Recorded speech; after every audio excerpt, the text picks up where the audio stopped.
আসসালামু আলাইকুম। আমাদের আজকের অনলাইন ক্লাসে সবাইকে স্বাগতম। আমরা মহাকর্ষ অভিকর্ষ অধ্যায়ের উপর দুইটা ক্লাস নিয়েছিলাম, এখন আমরা বেসিক ক্লাসের উপর আছি। আজকে আমরা তিন নাম্বার ক্লাসটা নিব। তো সেই ক্ষেত্রে আমরা গত ক্লাস যখন বলছিলাম তখন আমরা দেখছিলাম হচ্ছে আমাদের প্রথমে আমরা এই অধ্যায়ের শুরুতে পড়ছিলাম হচ্ছে হিস্টোরিটা, এরপর আমরা মহাকর্ষ সূত্রটা পড়ছিলাম। গত ক্লাসে আমরা মহাকর্ষ সূত্রের ভেক্টর রূপ দেখাইছি আর আমরা কেপলারের সূত্র দেখাইছিলাম। তো আমরা দেখছিলাম কেপলারের সূত্রটা কী সংক্রান্ত। কেপলারের সূত্রটা হচ্ছে আমাদের সর্বজন স্বীকৃত। এটা হচ্ছে সূর্যকে কেন্দ্র করে বিভিন্ন গ্রহ, এটা হচ্ছে যে কোনো গ্রহের জন্য প্রযোজ্য। আই রিপিট অ্যাগেইন, কেপলারের সূত্র যে কোনো গ্রহের জন্য প্রযোজ্য, যে কোনো গ্রহের জন্য প্রযোজ্য। তো এবার আসো, কেপলারের সূত্র হচ্ছে যে কোনো গ্রহের প্রযোজ্য। তো যে কোনো গ্রহের কমন বৈশিষ্ট্য হচ্ছে সেই সূর্যকে কেন্দ্র করে আমাদের কি করে, সূর্যকে কেন্দ্র করে চারদিকে ঘুরে। এখন সূর্যকে চারদিক কেন্দ্র করে যে বিভিন্ন গ্রহগুলা আবর্তন করে, তারা কিভাবে আবর্তন করে সেই আবর্তনের নিয়েই বিজ্ঞানী কেপলার আমাদের সূত্র দিয়েছে তিনটা। প্রথম সূত্র, দ্বিতীয় সূত্র, তৃতীয় সূত্র। তো আমাদের এখানে যে কোনো গ্রহের জন্য প্রযোজ্য। তো আমরা আসি, একটা জিনিস মাথায় রাখবো, আমাদের কোন একটা গ্রহ সেই সূর্যকে কেন্দ্র করে যখন ঘুরে, তাহলে কীভাবে ঘুরে দেখো। সূর্যকে কেন্দ্র করে, প্রথম সূত্র হচ্ছে কক্ষপথের সূত্র, সেই সূর্যকে কেন্দ্র করে ঘোরার সময় এই যে এই পথে ঘুরে, এই পথে ঘুরে। এই পথটা কেমন পথ? এটা হচ্ছে উপবৃত্তাকার। তাহলে আমরা যদি বলি গ্রহের কক্ষপথ কেমন, প্রত্যেকটা গ্রহের কক্ষপথ হচ্ছে উপবৃত্তাকার। তাহলে প্রতিটা গ্রহ সূর্যকে কেন্দ্র করে উপবৃত্তাকার পথে প্রদক্ষিণ করে। তবে শর্ত হচ্ছে কি, সূর্যটা ওই উপবৃত্তাকার পথের কোথায় থাকবে? ফোকাসে। উপবৃত্তের ফোকাস কয়টা? দুইটা, তার মধ্যে যে কোনো একটা ফোকাসে থাকবে। তাহলে আমাদের মেইন শর্তটা কী ছিল? মেইন কথাটা ছিল এরকম, প্রত্যেকটা গ্রহ, যে কোনো গ্রহের জন্য এটা প্রযোজ্য, যে কোনো গ্রহ সূর্যকে উপবৃত্তের ফোকাসে রেখে উপবৃত্তাকার পথে পরিভ্রমণ করে। দ্বিতীয় সূত্র ছিল, এখন এই যে আমার এই গ্রহটা এদিকে পরিভ্রমণ করার সময়, সে এদিকে ভ্রমণ করার সময় কোন ইথিক্স মেনটেন করে, সে যে ইথিক্সটা মেনটেন করে সেটা হচ্ছে সে সমান সময়ে সমান ক্ষেত্রফল অতিক্রম করে। ফর এক্সাম্পল, সে এখান থেকে এখানে যাইতে মনে করো 10 ঘন্টা সময় লাগলো। এই 10 ঘন্টা সময়ে সে এখানে যে ক্ষেত্রফলটা তৈরি করছে, এই যে ক্ষেত্রফল, পরবর্তী সে এখান থেকে মনে করো যাত্রা আরম্ভ করলো, সে কোথায় যাবে? সে আরেক জায়গায় যাবে। তাও কতক্ষণ? 10 ঘন্টা। এই 10 ঘন্টার সময়ে সে কতটুকু যাবে সেটা কিন্তু পথের উপর নির্ভর করে না, সেটা নির্ভর করে হচ্ছে ক্ষেত্রফলের উপর। অর্থাৎ এই ক্ষেত্রফলটা আমাদের সেম থাকবে। এই ক্ষেত্রফল আর এই ক্ষেত্রফল যদি সেম হয়, আমরা বুঝে নিব এখান থেকে এখানে যেতে যে টাইম লাগে, এখান থেকে এখানে যাইতেও আমাদের সেম টাইম লাগে। তাহলে আমরা বলতে পারি আমাদের প্রত্যেকটা গ্রহ সূর্যকে কেন্দ্র করে ঘোরার সময় সমান সময়ে সমান ক্ষেত্রফল অতিক্রম করে।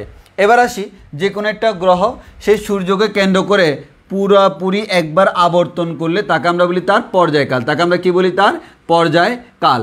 আর এটা জিনিস মাথায় রাখবো, আমরা জানি সূর্যের চারদিকে যে কোনো একটা গ্রহের গতি তাকে আমরা বলি বার্ষিক গতি, হ্যাঁ, যার কারণে ঋতু পরিবর্তন হয়।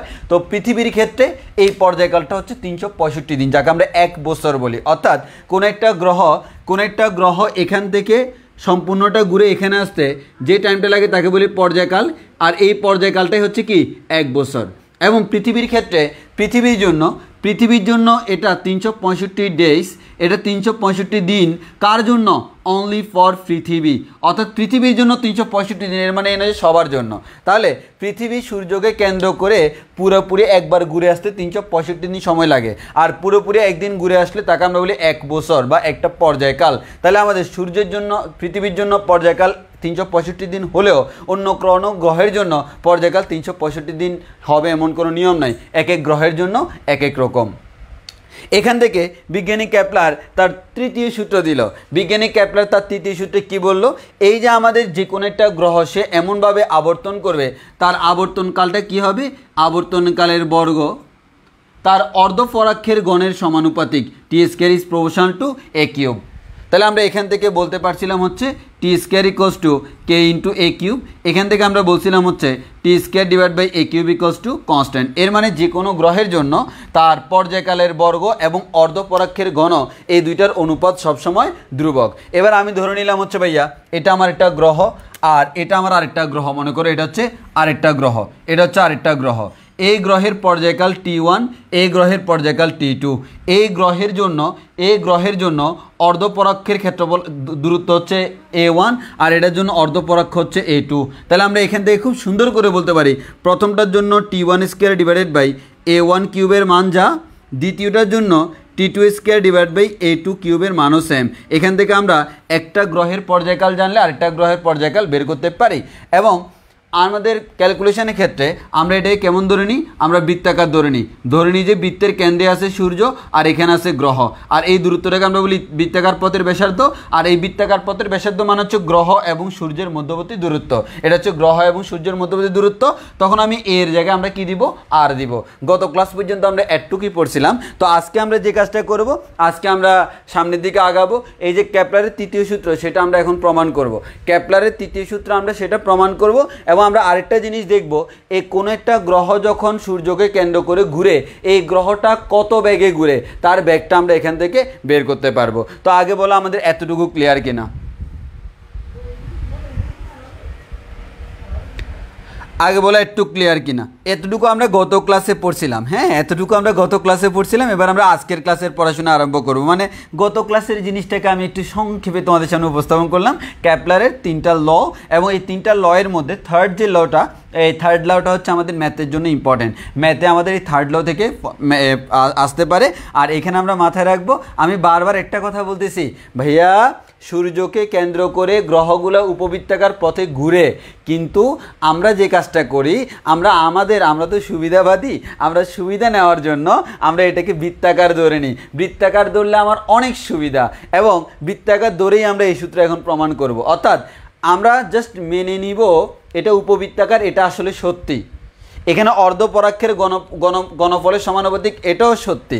কিন্তু আমরা আসলে ক্যালকুলেশন করার জন্য এটাকে বৃত্তাকার ধরে নেব। অর্থাৎ আমরা ধরে নেব সূর্যকে কেন্দ্র করে কোনো গ্রহ বৃত্তাকার পথে যদি ঘুরে তাহলে হ্যানতেন।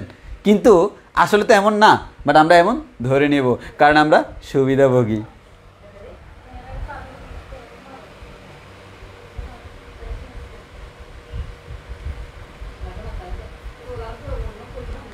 আচ্ছা, একজন বলতেছে ভাইয়া লাস্ট ক্লাসের ম্যাথটার আনসার বলেন। লাস্ট ক্লাসের ম্যাথটার আনসার বলেন। যে লাস্ট ক্লাসে ম্যাথ দিয়েছিলেন, কী দিয়েছিলেন আমি নিজে ভুলে গেছি। আচ্ছা, লাস্ট ক্লাসের ম্যাথটা মনে হয় এরকম ছিল। আমি একটু বলি। লাস্ট ক্লাসের ম্যাথটা মনে হয় এরকম হইতে পারে। আমি এরকম ম্যাথ দেওয়ার কথা। এটা হচ্ছে সূর্য, ওকে, এটা হচ্ছে সূর্য, ঠিক আছে। সূর্যকে কেন্দ্র করে আমার এই যে পৃথিবী ঘুরে, এটা হচ্ছে আমাদের সূর্যকে কেন্দ্র করে ঘুরতেছে, এটা কে? পৃথিবী। তো এটা পৃথিবী ঘুরতেছে। তো সূর্য থেকে পৃথিবীর যে দূরত্ব, সূর্য থেকে পৃথিবীর দূরত্বটা হচ্ছে কত? এটাকে আমরা ধরে নিলাম হচ্ছে আর। কি ধরে নিলাম? আর। সূর্য থেকে পৃথিবীর দূরত্ব হচ্ছে আর। তো আমাদের পৃথিবীর পর্যায়কাল আমরা জানি, পৃথিবীর পর্যায়কাল হচ্ছে 365 দিন। তো আমরা মনে হয় এই কোয়েশ্চেনটা করছিলাম, যদি সূর্য থেকে পৃথিবীর দূরত্বটা অর্ধেক হয়ে যায়, দ্যাট মিন্স পৃথিবীটা যদি এতটুকু দূরত্বে চলে আসে, এভাবে যদি ঘুরে, হ্যাঁ, অর্ধেক হয়ে যায়, মানে হচ্ছে আমাদের এই দূরত্বটা হয়ে যাবে r/2। তখন আমাদের এইটার পর্যায়কালটা কেমন হবে সেটা আমরা জিজ্ঞেস করছিলাম। তাহলে আসো আমরা ধরে নিলাম পৃথিবীর পর্যায়কাল T1, এক্ষেত্রে আমাদের ব্যাসার্ধ হচ্ছে r1। আর এক্ষেত্রে আমাদের সেকেন্ড ক্ষেত্রে যদি আমরা বলি, অর্থাৎ পৃথিবীর থেকে সূর্যের দূরত্ব যদি অর্ধেক করে দিই, পৃথিবী এবং সূর্যের মধ্যবর্তী দূরত্ব, এটা কিন্তু সূর্য মধ্যবর্তী দূরত্ব আগে ছিল r, তাকে আমরা এখন অর্ধেক করে দিলাম। তাহলে প্রাথমিক অবস্থা r1, শেষ অবস্থা r2। তাহলে আমরা একটা কথা বলতে পারি, r1 এর মান হচ্ছে r এবং r2 এর মান হচ্ছে r/2।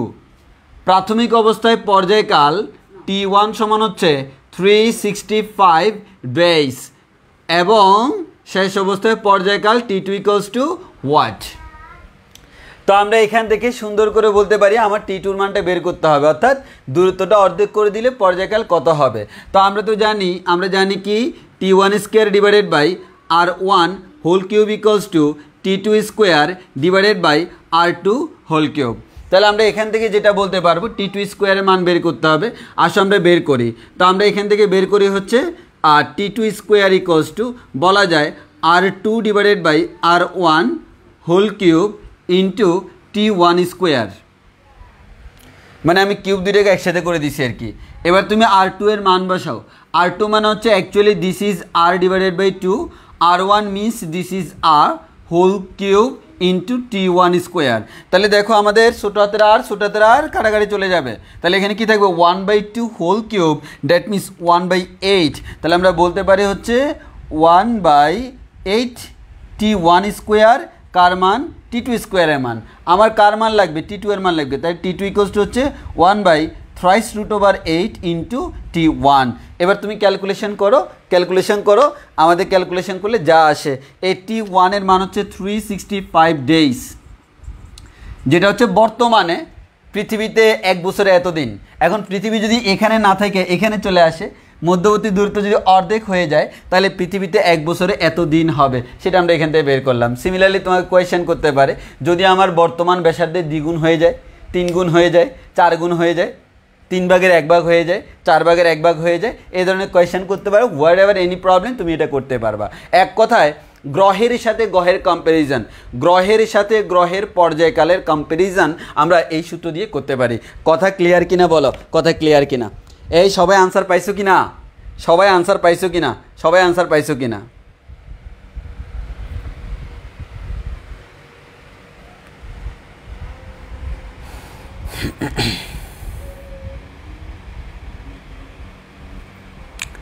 সবাই আনসার পাইছো কিনা বলো?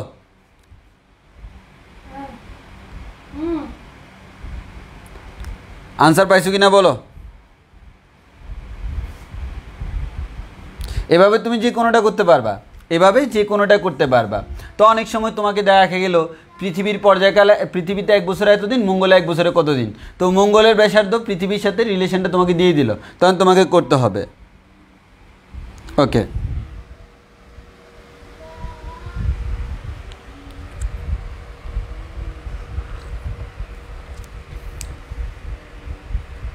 সাবরিনা আক্তার অন্তর, ভাই এই দিয়ে করা যাবে না, করো, কোনো সমস্যা নাই।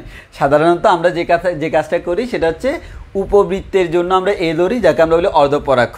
তো আমরা যখন এটাকে বৃত্তাকার ধরি তখন আমরা এ দ্বারা প্রকাশ করি না, জেনারেলি আর দ্বারা প্রকাশ করি, এ দ্বারা প্রকাশ করলেও সমস্যা নেই। বৃত্তের ব্যাসার্ধ এ, বৃত্তের ব্যাসার্ধ আর, নো প্রবলেম। তুমি তো উল্লেখ করে দিচ্ছ তুমি কী নিচ্ছ, সো এ আর সেটা কোনো প্যাক না।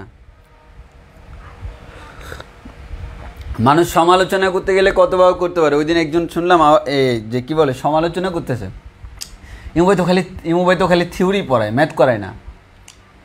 এখন চিন্তা করলাম, এখন এরপরে চিন্তা করলাম কিরে আমি এত ম্যাথ করাই, এই ম্যাথগুলো যাই কই, আমি নাকি খালি থিওরি পড়াই, কোনো ম্যাথ করাই না। আচ্ছা ভালো কথা, পরেই অনেক চিন্তা ভাবনা করে দেখলাম আসলে আমি ইউটিউবে যখন ভিডিও দিই পাবলিকলি, আমার তো প্রত্যেকটা ক্লাসেরই প্রত্যেকটা অধ্যায়েরই প্রথম কয়েকটা ভিডিও থাকে।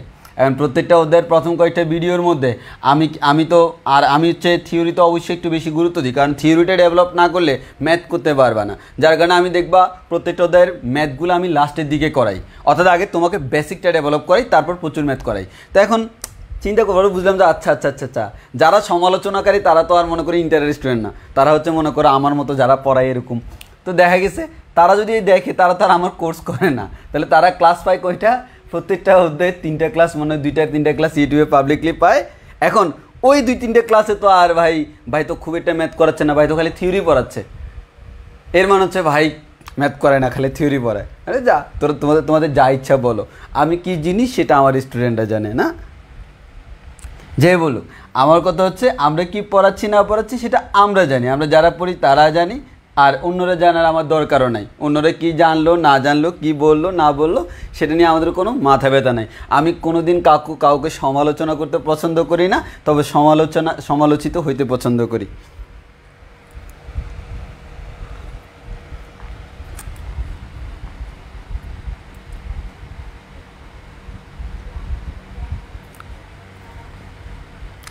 ওকে, এই তাহলে বুঝছো কি না, এখন তো ম্যাথ করাই ফেললাম, জানলে তো ওই জায়গায়।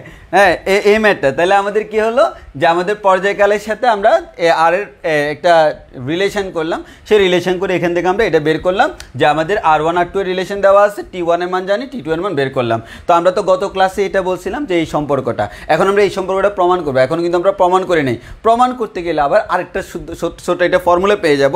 তো আমি প্রমাণ করতে গেলে মাঝখানে আমাদের একটা ছোট্ট ফর্মুলা পেয়ে যাব, যে ফর্মুলাটা কেউ ফর্মুলা হিসেবে পড়ে না, বাট ব্যক্তিগতভাবে আমি পড়াই কারণ হচ্ছে সৃজনশীলে ট্রিকি কোয়েশ্চেন করার সময় ওই মাঝখানে একটা লাইন, সেই লাইন থেকে প্রশ্ন দিয়ে দেয়, এবং প্রিভিয়াস ইয়ারে আমি টেস্ট পেপারে পাইছিও।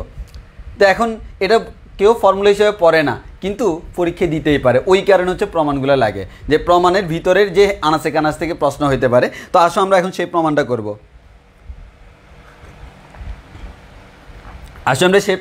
হ্যাঁ, আচ্ছা, তো এখন আমরা যদি সেই প্রমাণটা করতে যাই, আসলে আমরা প্রমাণটা করি। হ্যাঁ, প্রমাণটা করার ক্ষেত্রে আমি আবারও বলতেছি, দেখো সূর্যকে কেন্দ্র করে গ্রহগুলো কিভাবে ঘুরে, উপবৃত্তাকার পথে। বাট আমরা কেমন সুবিধাবাদী, কেমন ধরবো, বৃত্তাকার ধরবো। আমরা আজকে থেকে সব সময় ধরে নিব সূর্যকে কেন্দ্র করে কোনো একটা বস্তু বৃত্তাকার পথে ঘুরে।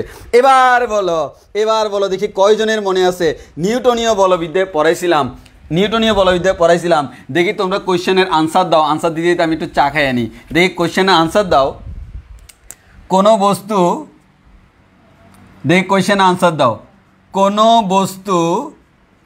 বস্তু বৃত্তাকার পথে, সাধারণত সুষম দ্রুতিতে বলি, কোনো বস্তু সুষম দ্রুতিতে বৃত্তাকার পথে ঘূর্ণনের শর্ত কি? কোনো বস্তু সুষম দ্রুতিতে বৃত্তাকার পথে ঘূর্ণনের শর্ত কি? না পারলে আজকে মাথা ফাটাবো, আমি বলে দিলাম। না, মাথা ফাটাবো না, এই টিস্যু দিয়ে তোমার মুখটা একটু মুছে দিব। যারা পারবা না তাদের জন্য আজকের কাজ হচ্ছে এই টিস্যু দিয়ে মুখটাকে একটু করে মুছে দিব।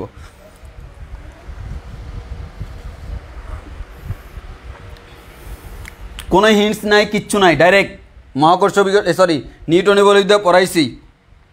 কাজ শক্তি ক্ষমতা বাড়ানোর সময় সেখানেও কাজে লাগছে।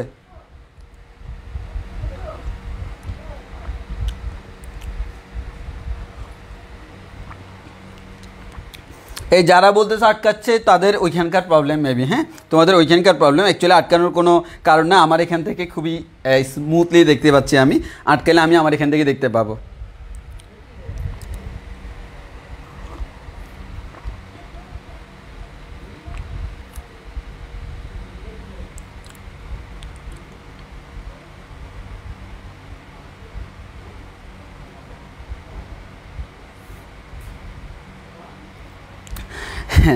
আচ্ছা, আবিদ একটা সুন্দর একটা প্রশ্ন করছে, ভাইয়া আপনি যখন একটু আগে সূত্র করছেন তখন আপনি T1 জন্য A1, T2 এর জন্য A2 করলেন, বা R1 করলেন, বা R2 করলেন, কেন পরিবর্তন হলো কেন? একটা R1 আর একটা R2 কেন?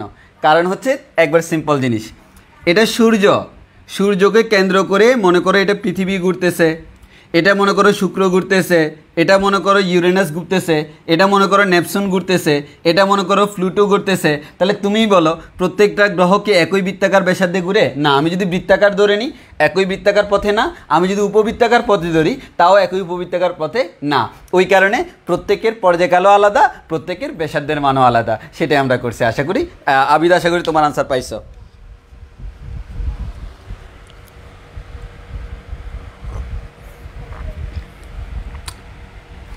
বিবি মরিয়ম, শানে হোসাইম,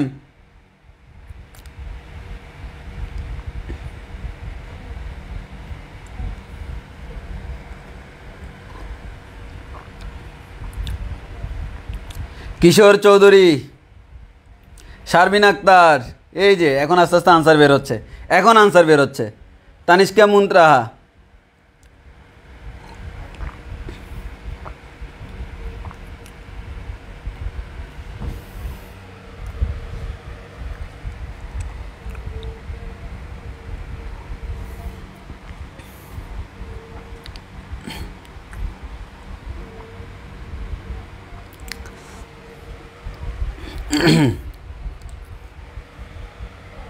ভাইয়া আপনি ম্যাথ আর ফিজিক্সের বস, এই জন্য গাজীপুর থেকে জয়েন করছি। ধন্যবাদ। বাট বস বলতে কোনো কিছু নাই। চেষ্টা করি সর্বোচ্চটা দেওয়ার জন্য। আমি এটা মনে করি আমার ডেডিকেশনে কোনো কমতি নেই, আর বাকিটা আল্লাহর ইচ্ছা।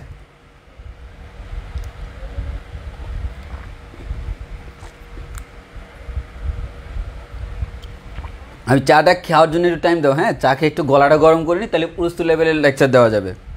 হ্যাঁ হ্যাঁ এক্স্যাক্টলি, অনেকের আনসার হয়েছে, সেটা হচ্ছে ভাইয়া বারবার বলছিলাম সুষম বৃত্তাকার গতিতে কোনো একটা বস্তু ঘূর্ণনের ক্ষেত্রে তার কেন্দ্রমুখী এবং কেন্দ্রবিমুখী বলের মান সমান হতে হবে। যদি কেন্দ্রমুখী এবং কেন্দ্রবিমুখী বলের মান সমান হয় তখন আমরা বলি বস্তুটা আমাদের বৃত্তাকার পথে ঘুরে, এবং এটা দিয়ে আমরা ম্যাথও করছি। এবং আচ্ছা বলো তো এবার আমরা বলছিলাম কেন্দ্রবিমুখী বল যেটা, সেই কেন্দ্রবিমুখী বলের ডিরেক্টলি কোনো অস্তিত্ব নাই, সেটা অটোমেটিক ক্রিয়েট হয়, এটাকে আমরা এটাকে বলি যে ফলস ফোর্স বলতে পারি। তো এই কেন্দ্রবিমুখী বলের সূত্র কোনটা বলো তো একটু, কেন্দ্রবিমুখী বলের সূত্র কোনটা? আর আমরা বলছিলাম কেন্দ্রবিমুখী বল বস্তুকে আমরা সবসময় কেন্দ্রবিমুখী বলটা আমাদের বস্তুকে বাইরের দিকে ছিটকে ফেলতে চায়, এবং আমাকে কেন্দ্রমুখী বলের যোগান দিতে হয়। ওই কেন্দ্রমুখী আর কেন্দ্রবিমুখী বলের মান অলওয়েজ সমান, সেটা আমরা জানি। তাহলে আমাকে দেখতে হবে এখানে কেন্দ্রবিমুখী বলের সূত্রটা কি বলো তো?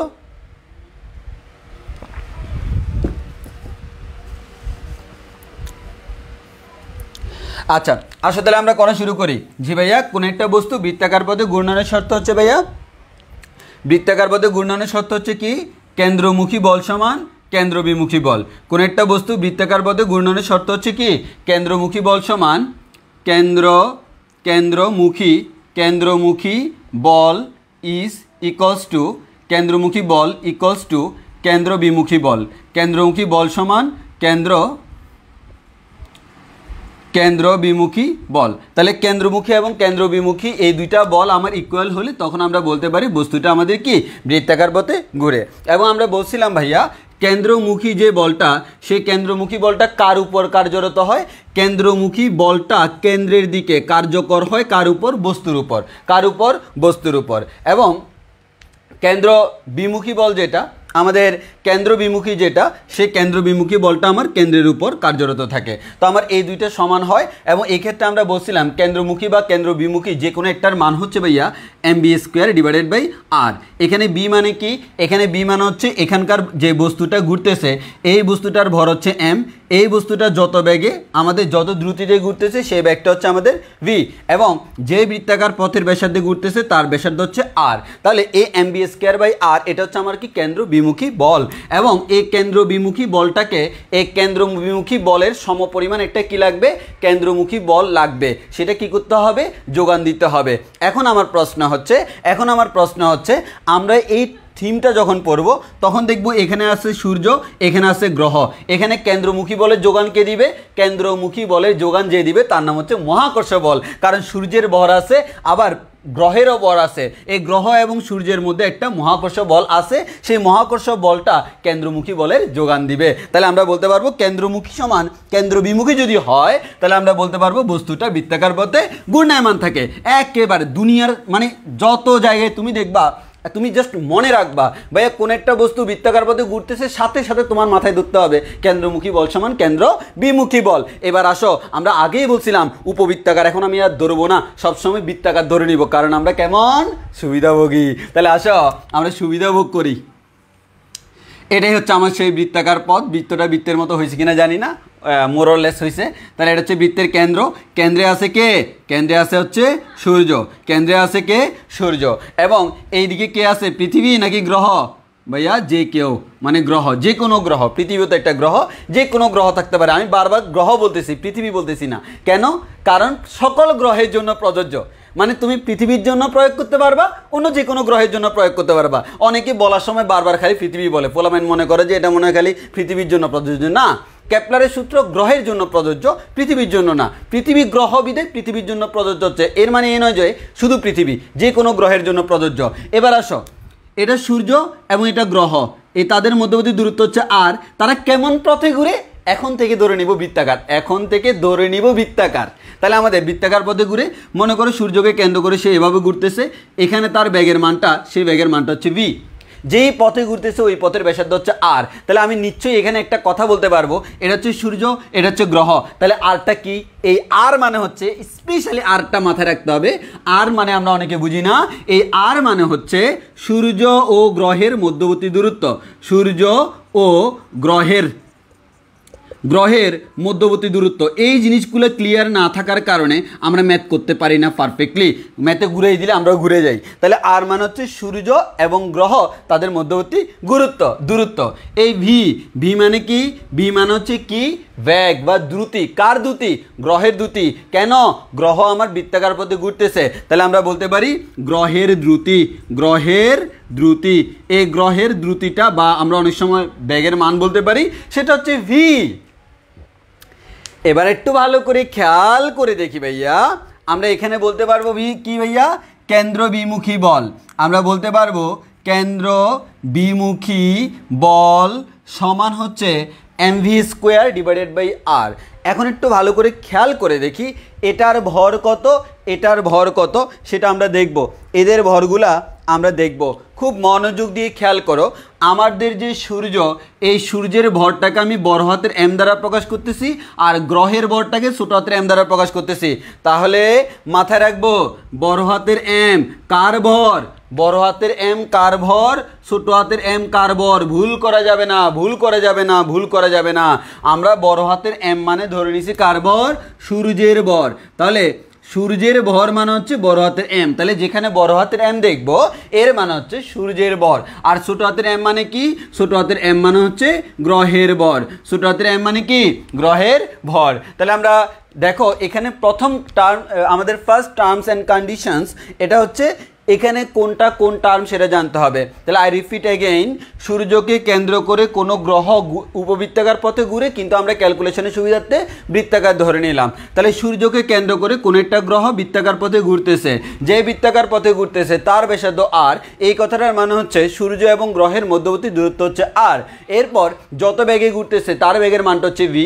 কে ঘুরতেছে? গ্রহ ঘুরতেছে, দ্যাট মিনস গ্রহের দ্রুতিটা হচ্ছে ভি। এরপর এই সূর্য এবং ভর, তাদের সূর্য এবং গ্রহ এই দুজনের ভর ছোট হাতের এম দ্বারা বুঝলাম গ্রহের ভর, বড় হাতের এম দ্বারা বুঝলাম সূর্যের ভর। এবার আমরা এখানে যে কাজটা করব সেটা হচ্ছে কি? কেন্দ্র বিমুখী বল। তো তোমাকে একটা জিনিস বলে রাখি, কেন্দ্র বিমুখী বলের ক্ষেত্রে আমরা কি করি বলো তো? এই যে এখানে যে বস্তু থাকে তার ভর যদি এম হয়, এটা যদি আর হয়, এই ব্যাগটা যদি বি হয়, তখন এটা হইতে হচ্ছে এম বি স্কোয়ার বাই আর। তো আমরা দেখি ঠিক আছে কিনা, জিনিসটা বুঝো, ভুল করলে চলবে না। এখানে এম মানে কি? এখানে এম মানে হচ্ছে যে বস্তুটা ঘুরতেছে তার ভর, বি মানে যে বস্তুটা ঘুরতেছে তার দ্রুতি, আর মানে হচ্ছে বৃত্তাকার পথের ব্যাসার্ধ। দেখো সব কিছু ঠিকঠাক আছে। তাহলে আমরা বলতে পারবো mv স্কোয়ার ডিভাইডেড বাই আর। বলা যায় কি না? অবভিয়াসলি যায়। এবার আসো ভাইয়া, এটুকু আমাদের আশা করি ক্লিয়ার। এখন আমার কথা হচ্ছে ভাইয়া, যদি সুষম দ্রুতিতে এই গ্রহটা যদি বৃত্তাকার পথে সুষম দ্রুতিতে ঘুরতে হয়, তাহলে আমার কি করতে হবে? অবশ্যই কেন্দ্রমুখী বলের যোগান দিতে হবে। তাহলে আমি বলতে পারি এই কেন্দ্র বিমুখী বল যেটা আছে, এই কেন্দ্র বিমুখী বল এর সমপরিমাণ কেন্দ্রমুখী বলের যোগান দিতে হবে। মানে আমরা জানি কেন্দ্র বিমুখী বল অটোমেটিক সিস্টেম, আমরা নিউটনের বল হইতে ব্যাখ্যা করছি। আর এখানে কেন্দ্রমুখী বলের কি করতে হয়? যোগান দিতে হয়। এখন আমাদের কোয়েশ্চেন হলো, এই যে ভাইয়া কেন্দ্রমুখী বলের যোগান দিবে, এই কেন্দ্রমুখী বলের যোগান কে দিবে? যে দিবে তার নাম হচ্ছে মহাকর্ষ বল। কে যোগান দিবে? মহাকর্ষ বল। অর্থাৎ এই কেন্দ্র বিমুখী বলের সমপরিমাণ কেন্দ্রমুখী বলের যোগান দিবে মহাকর্ষ বল। সেই মহাকর্ষ বলের মান কত? আমরা জানি এটা যদি আমার m1 বরের বস্তু হয়, এটা যদি আমার m2 বরের বস্তু হয়, মধ্যবর্তী দূরত্ব যদি d হয়, তাহলে মহাকর্ষ বল F = g × m1 m2 divided by D square. So similarly আমরা বলতে পারি এখানে ভাইয়া মহাকর্ষ বলের মানটা হবে জি ইন্টু ভরদ্বয়ের গুণফল। কোন কোন ভর? যে দুইটা বস্তু তাদের বস্তুদ্বয়ের ভর হচ্ছে বড় হাতের এম ছোট হাতের এম, তাহলে আমরা লিখতে পারি এম এম ডিভাইডেড বাই দূরত্ব স্কোয়ার। এখানে দূরত্ব হচ্ছে কি? তাদের মধ্যবর্তী দূরত্ব হচ্ছে আর, তাহলে আমরা বলতে পারি আর স্কোয়ার। তাহলে আমি বুঝলাম ভাই কেন্দ্র বিমুখী বল আমরা পেয়ে গেছি, আর কেন্দ্রমুখী বল হচ্ছে যোগান দিবে হচ্ছে মহাকর্ষ বল। সুতরাং আমরা কি বলতে পারি? সুতরাং বৃত্তাকার পথে, সুতরাং বৃত্তাকার পথে ঘূর্ণনের শর্ত, ঘূর্ণনের যে শর্ত সেই শর্তটা নিশ্চয়ই বলতে পারি এই দুইটা কেমন হবে, সমান হবে। এই দুইটা যদি সমান হয় খুব সুন্দর করে আমরা বলে দিতে পারি ভাইয়া mb square divided by R equals to হচ্ছে G into M divided by R square. এই দুটো সমান হবে। আগে আমাকে বলো ভাইয়া আমরা এতটুকু কথা ক্লিয়ার কিনা, এতটুকু কথা ক্লিয়ার কিনা। এই কনসেপ্টটা আমাদের দেখা যায় সবাই আনইম্পর্টেন্ট বলে মিস করে যায়, পরীক্ষায় যাইয়া বাঁশ খায়। আমরা চাই না আমাদের কোনো স্টুডেন্ট বাঁশ খাক, প্রত্যেকটা জিনিস আমরা পারফেক্টলি ইনশাল্লাহ বুঝাবো। ইন্টারমিডিয়েট অ্যাডমিশন ইনশাল্লাহ কোনো জায়গায় ঝামেলা হবে না, খালি বিশ্বাস রাখো।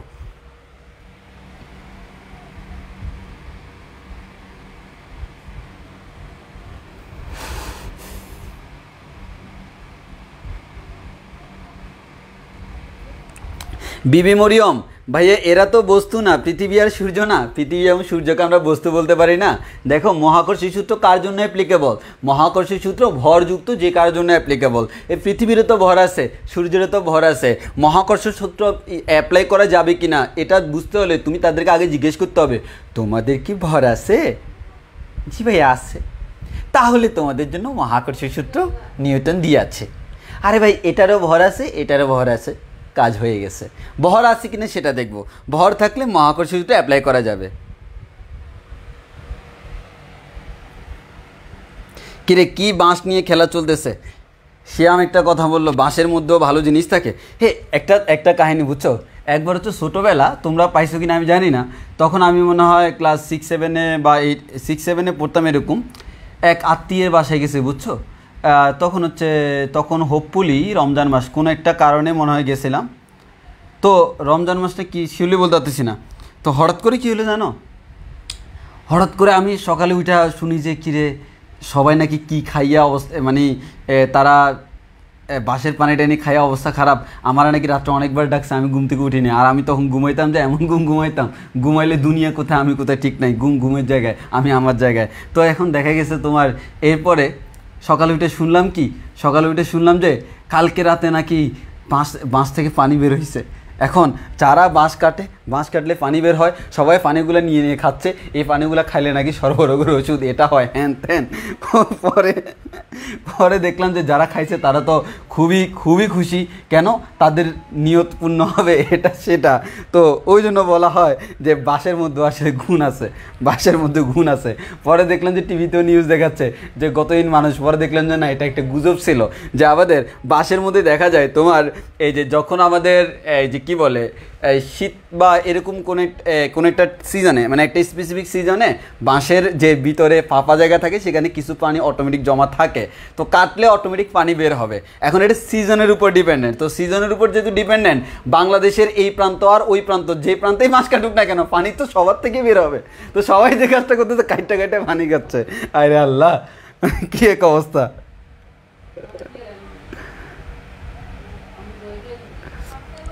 মোহাম্মদ আবিদ হাসান স্যার, এই ক্ষেত্রে কোনো আকর্ষণ বল বিদ্যমান কিন্তু বিকর্ষণ বল নেই কেন? দেখো এখানে ব্যাপারটা এরকম না। এখানে ব্যাপারটা হচ্ছে পরীক্ষা নিরীক্ষা করে দেখা গেছে মহাকর্ষ বলের মধ্যে কোনো বিকর্ষণ বলে কোনো কথা নাই। মহাকর্ষ বল অলওয়েজ আকর্ষণধর্মী, ওই কারণে আমরা এটা শুধুমাত্র আকর্ষণ করি, আমরা কোনো বিকর্ষণ পড়ি না। বিকর্ষণটা প্রযোজ্য হয় দেখা গেছে তড়িৎ বলের ক্ষেত্রে, মহাকর্ষ বলের ক্ষেত্রে বিকর্ষণ বলে কোনো শব্দ নাই। বিবি মরিয়ম মিষ্টি হয় পানিগুলো, এর মানে তুমি খাইছো, এর মানে বিবি মরিয়ম খাইছে, ও জানে যে পানিগুলো মিষ্টি হয়।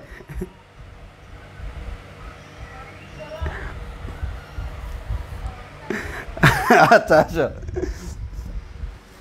ওই দিন বাঙালি বুঝছে বাঁশের কি গুরুত্ব। তবে আবার একটা জিনিস দেখা গেছে কি জানো, পরের দিন হচ্ছে মানুষ তো বাঁশ কাইটা পানি খাইছে, বাঁশ তো আর ঘরের মধ্যে নিয়ে আসে নাই। এইদিকে মনে করো যারা বাঁশ দিয়ে বিভিন্ন জিনিস বানায় তাদের কাজ শেষ, তার আগে তো মনে করো আরেকজনের বাঁশ তো আমি কাইটে ফেলবো, সে তো মনে করে এটা দিবে না। তো ওই দিন তো কত শত শত বাঁশ কাটা, তাহলে দেখা গেছে যারা বাঁশ দিয়ে কারুকার্য করে তারা ফ্রিতে কত বাঁশ পাইছে। এই বাঁশগুলো কিন্তু কাজে আসে, ওই কারণে আমরা যে বলি এই যে বাঁশ দাও, বাঁশ দিলে বাঁশের তো একটা মূল্য আছে। আর যারা পড়ালেখা করে না তাদের ওই বাঁশের মূল্যটাও নাই, ওই কারণে পড়াশোনা করে অন্তত বাঁশের থেকে একটু বেশি মূল্যবান হতে হবে। বাঁশের দামও কিন্তু বাজারে অনেক, তুমি বাজারে যাই দেখিও বাঁশেরও কিন্তু কম মূল্য না। এমনি যে মানুষকে ট্রল করলো বাঁশ, এই বাঁশটা বেচলে যে টাকা পাবে তোমারে বেচলে সে টাকা পাওয়া যাবে না। যদিও তোমার থেকে তোমার কিডনির মূল্য বেশি।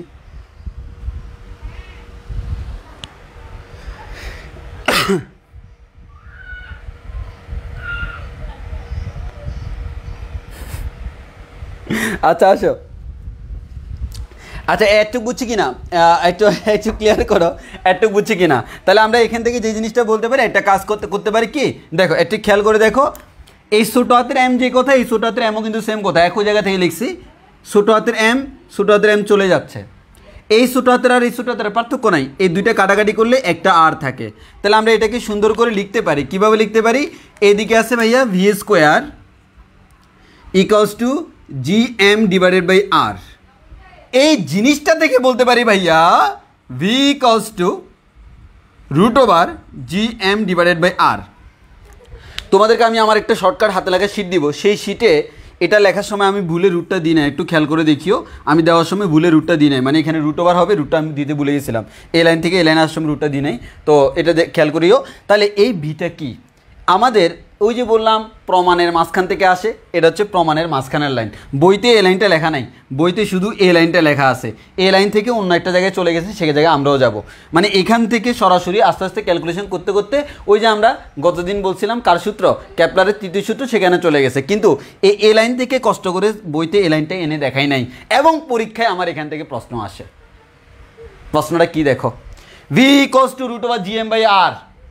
বি মানে কি ভাই, বি মানে হচ্ছে গ্রহের দ্রুতি। পরীক্ষায় বলা হয় সূর্যকে কেন্দ্র করে শুক্র নামক গ্রহ শুক্রবারে এত দ্রুতিতে ঘুরতেছে, বলা কত দ্রুতিতে ঘুরতেছে জিজ্ঞেস করা হলো, কিভাবে বের করবা?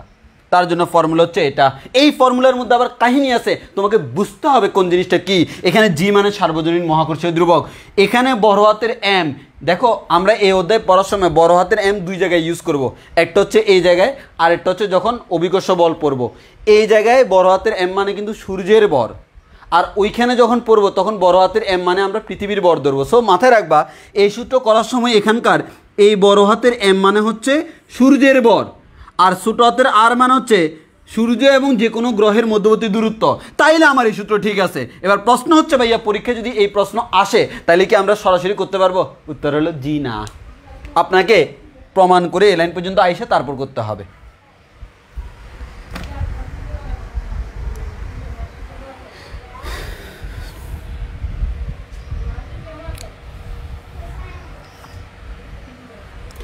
আচ্ছা বলো আমরা এটা বুঝছি কিনা, এটা বুঝছি কিনা। তাহলে আমরা এটা আমাদের মূল লক্ষ্য এটা বের করে না, বাট ম্যাথ করার সময় এটা লাগে, ওই কারণে আমি এটা বলে দিলাম যে কখনো যদি বলা হয় কোনো একটা গ্রহের ব্যাগ কত, মানে এরকম প্রশ্ন করা হবে কোনো একটা গ্রহ কত দ্রুতিতে ঘুরতেছে, একটা গ্রহ কত দ্রুতিতে ঘুরতেছে, শুক্র কত দ্রুতিতে ঘুরতেছে, প্লুটো কত দ্রুতিতে ঘুরতেছে, পৃথিবী কত দ্রুতিতে ঘুরতেছে, এই ঘুরার সময় আমার এই ব্যাপারগুলো দেওয়া থাকবে। এখানে একটা জিনিস খেয়াল করছো, এই ব্যাগ বের করার সময় এখানে কিন্তু ছোটো হাতের এমটা নাই, কাটাকাটি গেছে।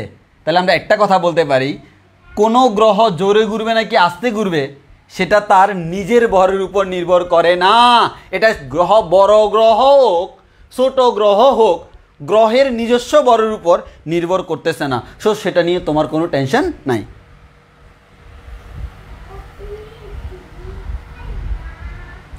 এই জি তো সার্বজনীন মহাকর্ষীয় ধ্রুবক, এটা তো একটা ধ্রুবক। জি তো সার্বজনীন মহাকর্ষীয় ধ্রুবক।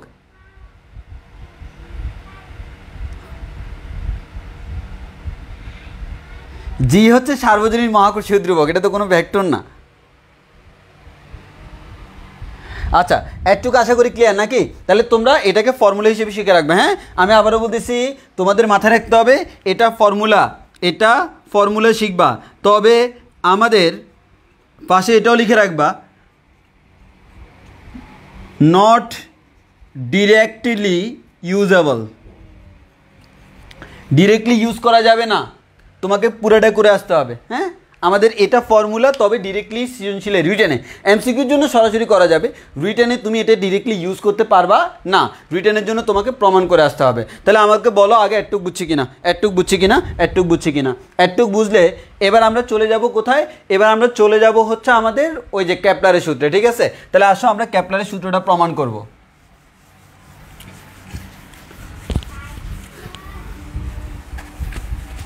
তাই দেখো কেপলারের সূত্রটা প্রমাণ করতেছি কিভাবে। তো আমি তো অলরেডি জেনে গেছি আমরা কি জানছি, আমরা জানছি হচ্ছে ভাইয়া M B square by R equals to হচ্ছে G into M M divided by R square. এখান থেকে অলরেডি আমরা পাইছি V square equals to G M divided by R. এবার আসো কেপলারের সূত্র যেটা, সেই কেপলারের সূত্র ছিল ভাইয়া T square is proportional to R cube. এখন আমার প্রশ্ন হচ্ছে কার কার মধ্যে আমরা রিলেশন করব? ভাইয়া উত্তর হচ্ছে পর্যায়কাল টি এবং আর এর মধ্যে। আর আমার এখানে আছে কিন্তু কোনো পর্যায়কাল আমার এখানে নাই, তাহলে তুমি কি এখান থেকে পর্যায়কাল বের করতে পারবা? Obviously not. তাহলে আমাকে কী করতে হবে? আগে পর্যায়কালটা নিয়ে আসতে হবে। তাহলে আসো পর্যায়কাল নিয়ে আসবো, কীভাবে আনবো দেখো। এখানে বিটা আমার কি? দ্রুতি। বিটা আমার দ্রুতি। তাহলে আসো আমার টার্গেট হচ্ছে কি? T square is proportional to R cube. এটার জন্য এই পর্যায়কালটা নিয়ে আসা হচ্ছে আমার টার্গেট।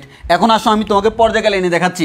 এই পর্যায়কাল যে আনতেছি, এই কনসেপ্টটা তোমার এখানেও কাজে লাগবে, সেকেন্ড ইয়ারেও কাজে লাগবে। সেকেন্ড ইয়ারের চৌম্বকের অধ্যায় পড়ার সময় এই পর্যায়কালের কনসেপ্টটা কাজে লাগবে। দেখো আমরা কি করতেছি, আমরা জানি সে সুষম দ্রুতিতে ঘটতেছে, তো আমরা তো ফর্মুলা জানি এস ইকুয়ালস টু বিটি ফর্মুলা আমরা সবাই জানি, ঠিক কি না? জি ভাইয়া ঠিক। এখন আমরা যে কাজটা করব সেই কাজটা হচ্ছে আমরা এই ব্যাগটা বের করব। তাহলে ভি ইকুয়ালস টু আমরা বলতে পারি কি? এস ডিভাইডেড বাই টি। এবার আসো এস এর মান কত? আচ্ছা দেখো এই যে আমার গ্রহটা, সে এখান থেকে সম্পূর্ণটা ঘুরে আবার এখানে যদি আসে তাহলে সে কত দূরত্ব অতিক্রম করলো? তার অতিক্রান্ত দূরত্ব, আমরা যেহেতু এটা দ্রুতি ইউজ করতেছি, দ্রুতির ক্ষেত্রে দূরত্ব, তাহলে দূরত্ব হচ্ছে কত? টোয়াইস পাই আর। এই টোয়াইস পাই আর দূরত্ব অতিক্রম করতে তার যে সময়টা লাগে তাকে তো আমি সময় বলি না, তাকে আমি বলি পর্যায়কাল টি। আগে বলো এই কথাটা বুঝছি কিনা? দেখো আমরা জানি V equals to S by T, দ্রুতি সমান দূরত্ব ডিভাইড বাই সময়। তাহলে আমি ধরে নিলাম এই গ্রহটা সম্পূর্ণটা ঘুরে আসতে যে দূরত্ব অতিক্রম করে সেই দূরত্ব অবশ্যই 2 পাই আর। এখন আমার সেই দূরত্ব যদি 2 পাই আর হয়, সেই দূরত্ব মানে কি? টোটাল পুরোটা একবার অতিক্রম করছে। আর একবার অতিক্রমে যে সময় লাগে সেই সময়টাকে আমরা পর্যায়কাল বলি, ওই কারণে টি ইউজ করছি। তাহলে কেন আমি পুরাটা হিসাব করলাম? কারণ আমার টার্গেট ছিল এখানে পর্যায়কাল নিয়ে আসা। তাহলে আমি পর্যায়কাল আনার জন্য কি করলাম? একটা পূর্ণ ঘূর্ণনে এই গ্রহ কত দূরত্ব অতিক্রম করে সেটা ধরলাম। তাহলে টি এস এর জায়গায় বসলো 2 পাই আর, সময়ের জায়গায় বসলো টি। আগে বলো আমরা কি এটা আসলে বুঝেছি? বলো।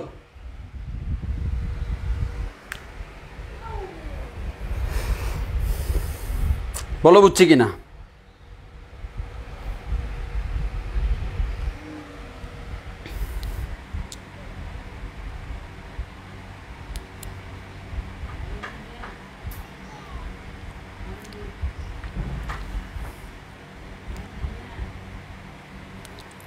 এটা বুঝছি কিনা বলো, একটু ক্লিয়ার করবো। কুইক একটু তাড়াতাড়ি বলবো, হ্যাঁ তাড়াতাড়ি রেসপন্স করবো। আমাদের হাতে টাইম কিন্তু কম, আবার ইশারের টাইম হয়ে যাবে, রমজানে একটু সমস্যা।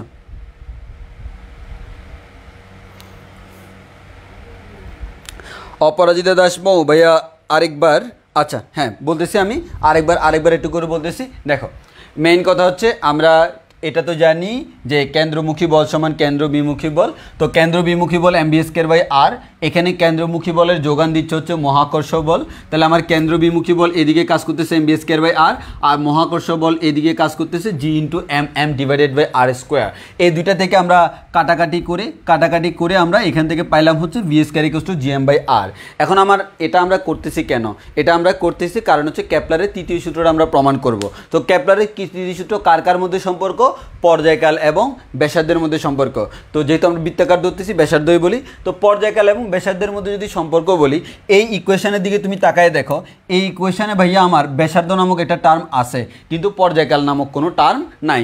তো পর্যায়কাল বলো আর যাই বলো সেটা তো একটা সময়। তাহলে তুমি এই দিকে তাকায় দেখো কার থেকে সময় আনা যায়? অবশ্যই ব্যাগ থেকে সময় আনা যায়। তাহলে আমরা বলতে পারি S equals to VT, V equals to S by T. কিন্তু আমরা যে সময় আনবো, কোন সময়টা আনবো? পর্যায়কাল আনবো। তাহলে পর্যায়কাল মানে কি? কোনো একটা বস্তু এক জায়গা থেকে যাত্রা আরম্ভ করে আবার সেখানে আসতে যে সময় লাগে। এখন আমরা কার পর্যায়কাল নিব? অবশ্যই গ্রহের পর্যায়কাল। তাহলে এই গ্রহটা সম্পূর্ণ পথ ঘুরে আবার এখানে আসতে যে টাইম লাগে তাকে আমরা বলি পর্যায়কাল টি। তাহলে আমরা নিচে বসালাম পর্যায়কাল টি, কারণ V equals to S by T. S মানে দূরত্ব, টি মানে হচ্ছে সময়, তাহলে সময়টা হচ্ছে টি। এবার উপরে কি বসাবো? দূরত্ব। কোন দূরত্ব বসাবো? এই টি সময় যে দূরত্ব অতিক্রম করে। তো এই বস্তুটা এখান থেকে সম্পূর্ণ পথ ঘুরে আবার এখানে আসলে কত দূরত্ব অতিক্রম করে? এই বৃত্তের পরিধি সমান দূরত্ব, এই বৃত্তের পরিধির সমান দূরত্ব, স্মরণ না কিন্তু, স্মরণ শূন্য, দূরত্ব, কারণ এটা একটা দ্রুতি, তাহলে এই দূরত্বটা অতিক্রম করে, তাহলে এই দূরত্বের মান কত? অবশ্যই ভাইয়া বৃত্তের পরিধির সমান টয়েস বাই আর। তাহলে আমরা এখান থেকে বলতে পারি V equals to 2πr divided by T. তাহলে আমার এখানে আছে বি স্কোয়ার, তাহলে আমরা স্কোয়ার করে দিলে কত হয়? স্কোয়ার করে দিলে হবে 2 দুগুণ 4, ফাইকে স্কোয়ার করলে ফাই স্কোয়ার, আর কে স্কোয়ার করলে আর স্কোয়ার, নিচে টি আছে তাকে স্কোয়ার করলে টি স্কোয়ার। ডান দিকে আছে কত? ডান দিকে আছে G M divided by R, G M divided by R. বলে এবার বুঝছি কিনা? এবার বুঝছি কিনা? যারা বলছিলে একটু প্রবলেম ফেস করতেছো তারা বুঝছো কিনা একটু আমাকে কনফার্ম করো, এবার বুঝছি কিনা। এখন এখান থেকে আমি কি করব? অবশ্যই টি স্কোয়ারের মান বের করব, টি স্কোয়ারের মান বের করে আর কিউবের সাথে একটা রিলেশন বের করব। তাহলে আমি এই টি স্কোয়ারের মানটা এখন বের করব। আগে বলা একটু বুঝছি কিনা, একটু বুঝছি কিনা।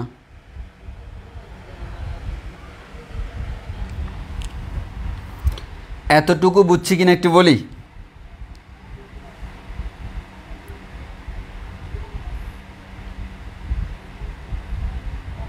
ওকে, যেহেতু আমরা সবাই বুঝছি, এবার আমি আমি আমি বলে দিই। দেখো এখান থেকে তুমি এখন তো আর কোনো কাটাকাটি যাচ্ছে না, তাহলে আমি টি স্কোয়ারের মান বলতে পারি কত? টি স্কোয়ারের মান আমি বলতে পারি হচ্ছে টি স্কোয়ার ইকুয়ালস টু নিচে জি এম চলে যাবে আর উপরে আর এবং আরকে গুণ দিলে আর কিউব হয়ে যাবে, 4π স্কোয়ার আর কিউব হয়ে যাবে। এটা ঠিক না? এরকম মানে আর দ্বারা গুণ করলে আর কিউব, এরপর আমি জিএমটাকে নিচে আনলাম, টি স্কোয়ারের পাশে নিলাম, বামে রাখলাম। তাহলে আমি এখান থেকে দেখতেছি টি স্কোয়ার আর এদিকে দেখতেছি আর কিউব। এই টি স্কোয়ার এবং আর কিউবের মধ্যে রিলেশন ডেভেলপ করতে হবে। এই টি স্কোয়ার এবং আর কিউব বাদে বাকি কে আছে? বাকি আছে হচ্ছে 4π square divided by G M. এই 4π square divided by G M এই টার্মে একটু খেয়াল করে দেখো তো। 4 একটা কনস্ট্যান্ট, 5 এটা কনস্ট্যান্ট, জি সার্বজনীন মহাকর্ষীয় ধ্রুবক এটাও কনস্ট্যান্ট, এম সূর্যের ভর সেটাও কনস্ট্যান্ট, কারণ সূর্যের ভর সকালে একটু বাড়ে বিকেলে একটু কমে, সকালে সূর্য একটু বেশি খায় বিকেলে একটু আবার আমাদের তার ভর একটু কমে যায়, এমন তো হয় না, সূর্যের ভর কনস্ট্যান্ট। তাহলে আমরা এখান থেকে তোমার ভরের মতো না, তুমি একদিন মোটা আরেকদিন চিকন, সূর্য তো আর এরকম হয় না, তার ভরটা কনস্ট্যান্ট। তাহলে আমরা বলতে পারি ভাইয়া এই পুরা টার্ম যেটা, এই পুরা টার্মটাকে আমরা বলতে পারি একটা ধ্রুবক। কি বলতে পারি? একটা ধ্রুবক। তাহলে আমি ধরে নিচ্ছি ধ্রুবক K equals to 4π square divided by G M, এটাকে আমরা একটা ধ্রুবক কে ধরে নিচ্ছি। তাহলে আমরা এখান থেকে বলতে পারি টি স্কোয়ার ইকুয়ালস টু একটা ধ্রুবক কে ইন্টু আর কিউব। তাহলে আমরা জানি একটা ধ্রুবক এবং সমানুপাতিক চিহ্ন, খেয়াল করে দেখো আমার এদিকে আছে টি স্কোয়ার, এদিকে আছে আর কিউব, আর মাঝখানে আমার কি আছে? ইকুয়াল এবং ধ্রুবক। আমরা জানি কোন একটা সমানুপাতিক চিহ্ন তুলে দিলে ইকুয়াল দিয়ে একটা ধ্রুবক দিতে হয়, তাহলে ইকুয়াল দিয়ে একটা ধ্রুবক সেটা তুলে দিলে সেখানে সমানুপাতিক চিহ্ন দিতে হয়। তাহলে আমার এটা হচ্ছে কেপলারের তৃতীয় সূত্র প্রমাণিত হয়ে গেছে। এবং স্পেশালি মাথায় রাখতে হবে কেপলারের তৃতীয় সূত্রে, এটা হচ্ছে কেপলারের তৃতীয় সূত্র, এটাই হচ্ছে কেপলারের তৃতীয় সূত্র, এটা হচ্ছে কেপলারের তৃতীয় সূত্র।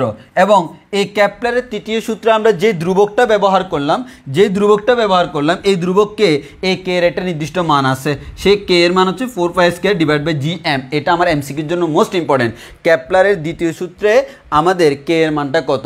কেপলারের দ্বিতীয় সূত্রে কে এর মানটা কত? কেপলারের দ্বিতীয় সূত্রে কে এর মানটা হচ্ছে 4π square divide by G M, 4π square divide by G M, 4π square divide by G M. এবং এটার মানটা হচ্ছে, আমি বই থেকে দেখে একটু বলে দিই, এটার মানটা হচ্ছে 2.97 ইন্টু 10 ইনভার্স, আমি ক্যালকুলেশন করে দেখি নাই, 10 inverse 19 second square M inverse 3। এটা হচ্ছে কে এর মান, কে ইকুয়ালস টু এই মানটা। হ্যাঁ, এটা আমি বই থেকে, তোমরা বই থেকে দেখে নিবে, তপন স্যারের বইতে দেওয়া আছে। মানে এখানে যদি তুমি, আমি তো বলছি এখানে সবগুলো কনস্ট্যান্ট, 4 এর মান কনস্ট্যান্ট, 5 এর মান কনস্ট্যান্ট, জি এর মান কনস্ট্যান্ট, এম এর মান কনস্ট্যান্ট, সবগুলো কনস্ট্যান্ট মান যদি তুমি বসাই দাও তাহলে এখান থেকে কে এর মান তুমি এটা পাবা, এই কে এর মানটা তুমি বসাই দিবা। বলো একটু বুঝে গেছে কিনা? এতটুকু বুঝা গেছে কিনা?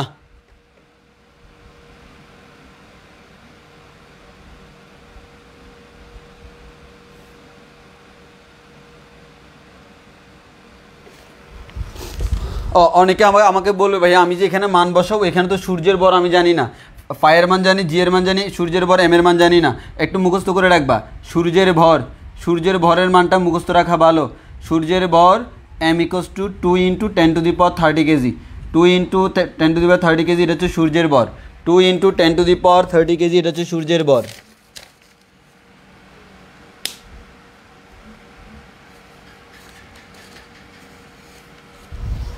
সূর্যের ভর হচ্ছে 2 × 10⁻30 কেজি, এটা মাথায় রাখতে হবে। সূর্যের ভর T = আমাদের সূর্যের ভর 2 × 10⁻30 কেজি, এটা মুখস্থ রাখতে হবে। তো এটা মান বসালে তুমি কে এরকম একটা মান পাবা, ক্যালকুলেটর বসায় দেখিও। তাহলে এটাই হচ্ছে আমার মেইন কেপলারের তৃতীয় সূত্র আমরা প্রমাণ করে দিলাম। কেপলারের তৃতীয় সূত্র আমরা প্রমাণ করে দিলাম। বলো একটু বুঝছি কিনা, একটু বুঝছি কিনা বলো।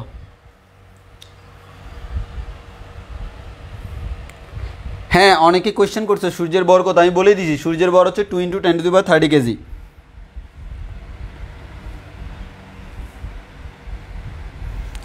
সূর্যের ভর 2 × 10⁻30 কেজি। 2 × 10⁻30 কেজি।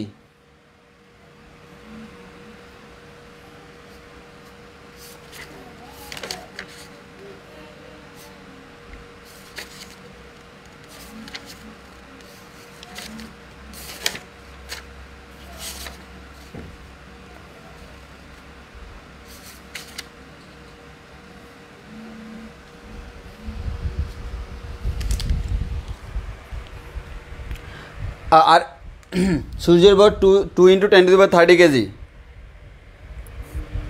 একজন বলো ভাই এটা কে মাপছিল ভাই, সূর্য তো কেউ আলগায় দেখে না, এগুলো আমরা ক্যালকুলেশন করে বের করি। ইভেন আমরা এই অধ্যায়ের লাস্টের দিকে আমরা নিজেরাই ক্যালকুলেশন করে বের করব সূর্যের ভর কত। আচ্ছা, আরেকজনে কোয়েশ্চেন করলো ভাইয়া পৃথিবীর ভর কত, সেগুলো আমরা আসলে অধ্যায়ের ভিতরে ঢুকলে আস্তে আস্তে পাবো। তাও বলে দিই পৃথিবীর ভর, হ্যাঁ এটা সূর্যের ভর গেল, এখানে পৃথিবীর ভরের কোনো কাজ নাই। তাও বলে রাখি পৃথিবীর ভর হচ্ছে, পৃথিবীর ভর এই মানগুলো মুখস্থ রাখতে হয়। পৃথিবীর ভর হচ্ছে 5.98 × 10⁻24 কেজি। 5.98 × 10⁻24 কেজি, এটা হচ্ছে পৃথিবীর ভর। এটা হচ্ছে পৃথিবীর ভর 5.98 × 10⁻24 কেজি, এটা হচ্ছে পৃথিবীর ভর।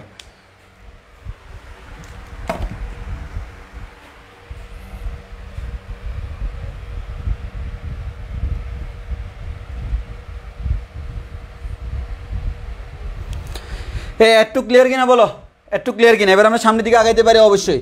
আমাদের এতটুকু শেষ। এবার আমরা ওই যে আমাদের এবার যাব হচ্ছে অভিকর্ষ বলে। অভিকর্ষ বলে আস্তে আস্তে আমরা মহাকর্ষ থেকে অভিকর্ষের দিকে গমন করতেছি। এবার আমরা পৃথিবী নিয়ে একটু কাজকর্ম করি। হ্যাঁ, পৃথিবী নিয়ে আমরা একটু কাজকর্ম করি, পৃথিবী নিয়ে একটু কাজকর্ম করি। একটু ক্লিয়ার কিনা? এটা হচ্ছে কেপলারের সূত্র। আর কেপলারের সূত্রের প্রমাণটা একটু তোমরা পারলে হালকা করে দেখিয়ে রাখিও। এই প্রমাণটা অনেক সময় অনুধাবনমূলক প্রশ্নে চলেও আসতে পারে। অনুধাবনমূলক প্রশ্নের জন্য প্রমাণটা একটু দেখে রাখা বেটার। আর প্রমাণের মাঝখানে কীভাবে যে কোনো একটা গ্রহের ব্যাগ বের করতে হয় সেই ব্যাগের ফর্মুলা আমি দেখা দিয়েছি, যেটা বইতে স্পেসিফাই করা নাই, কিন্তু সৃজনশীলে আমরা এটা পাই। ওই কারণে আমরা আলাদা করে রেখে দিব। এবং আবার এটাও বলেছি সেটা ডিরেক্টলি কোনো ফর্মুলা হিসেবে আমরা ব্যবহার করতে পারবো না। সিকিউতে আসলে আমরা প্রমাণ করে তারপর এটা ইউজ করব।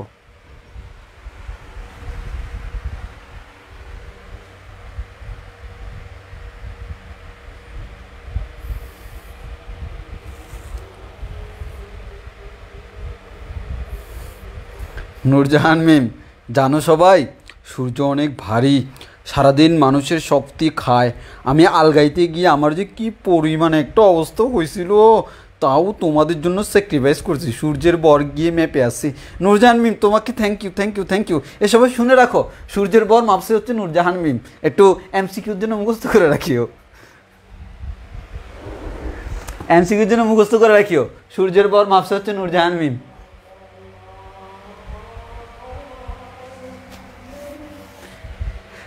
আচ্ছা, তাহলে আশা করি আমাদের এতটুকু ক্লিয়ার। এবার আমরা মহাকর্ষ বলের মধ্যে চলে যাই, মানে অভিকর্ষ বলের মধ্যে আমরা সেখান থেকে অভিকর্ষ ত্বরণ বের করব। আমরা অভিকর্ষ বলের মধ্যে চলে যাই। হ্যাঁ, অভিকর্ষ বলের মধ্যে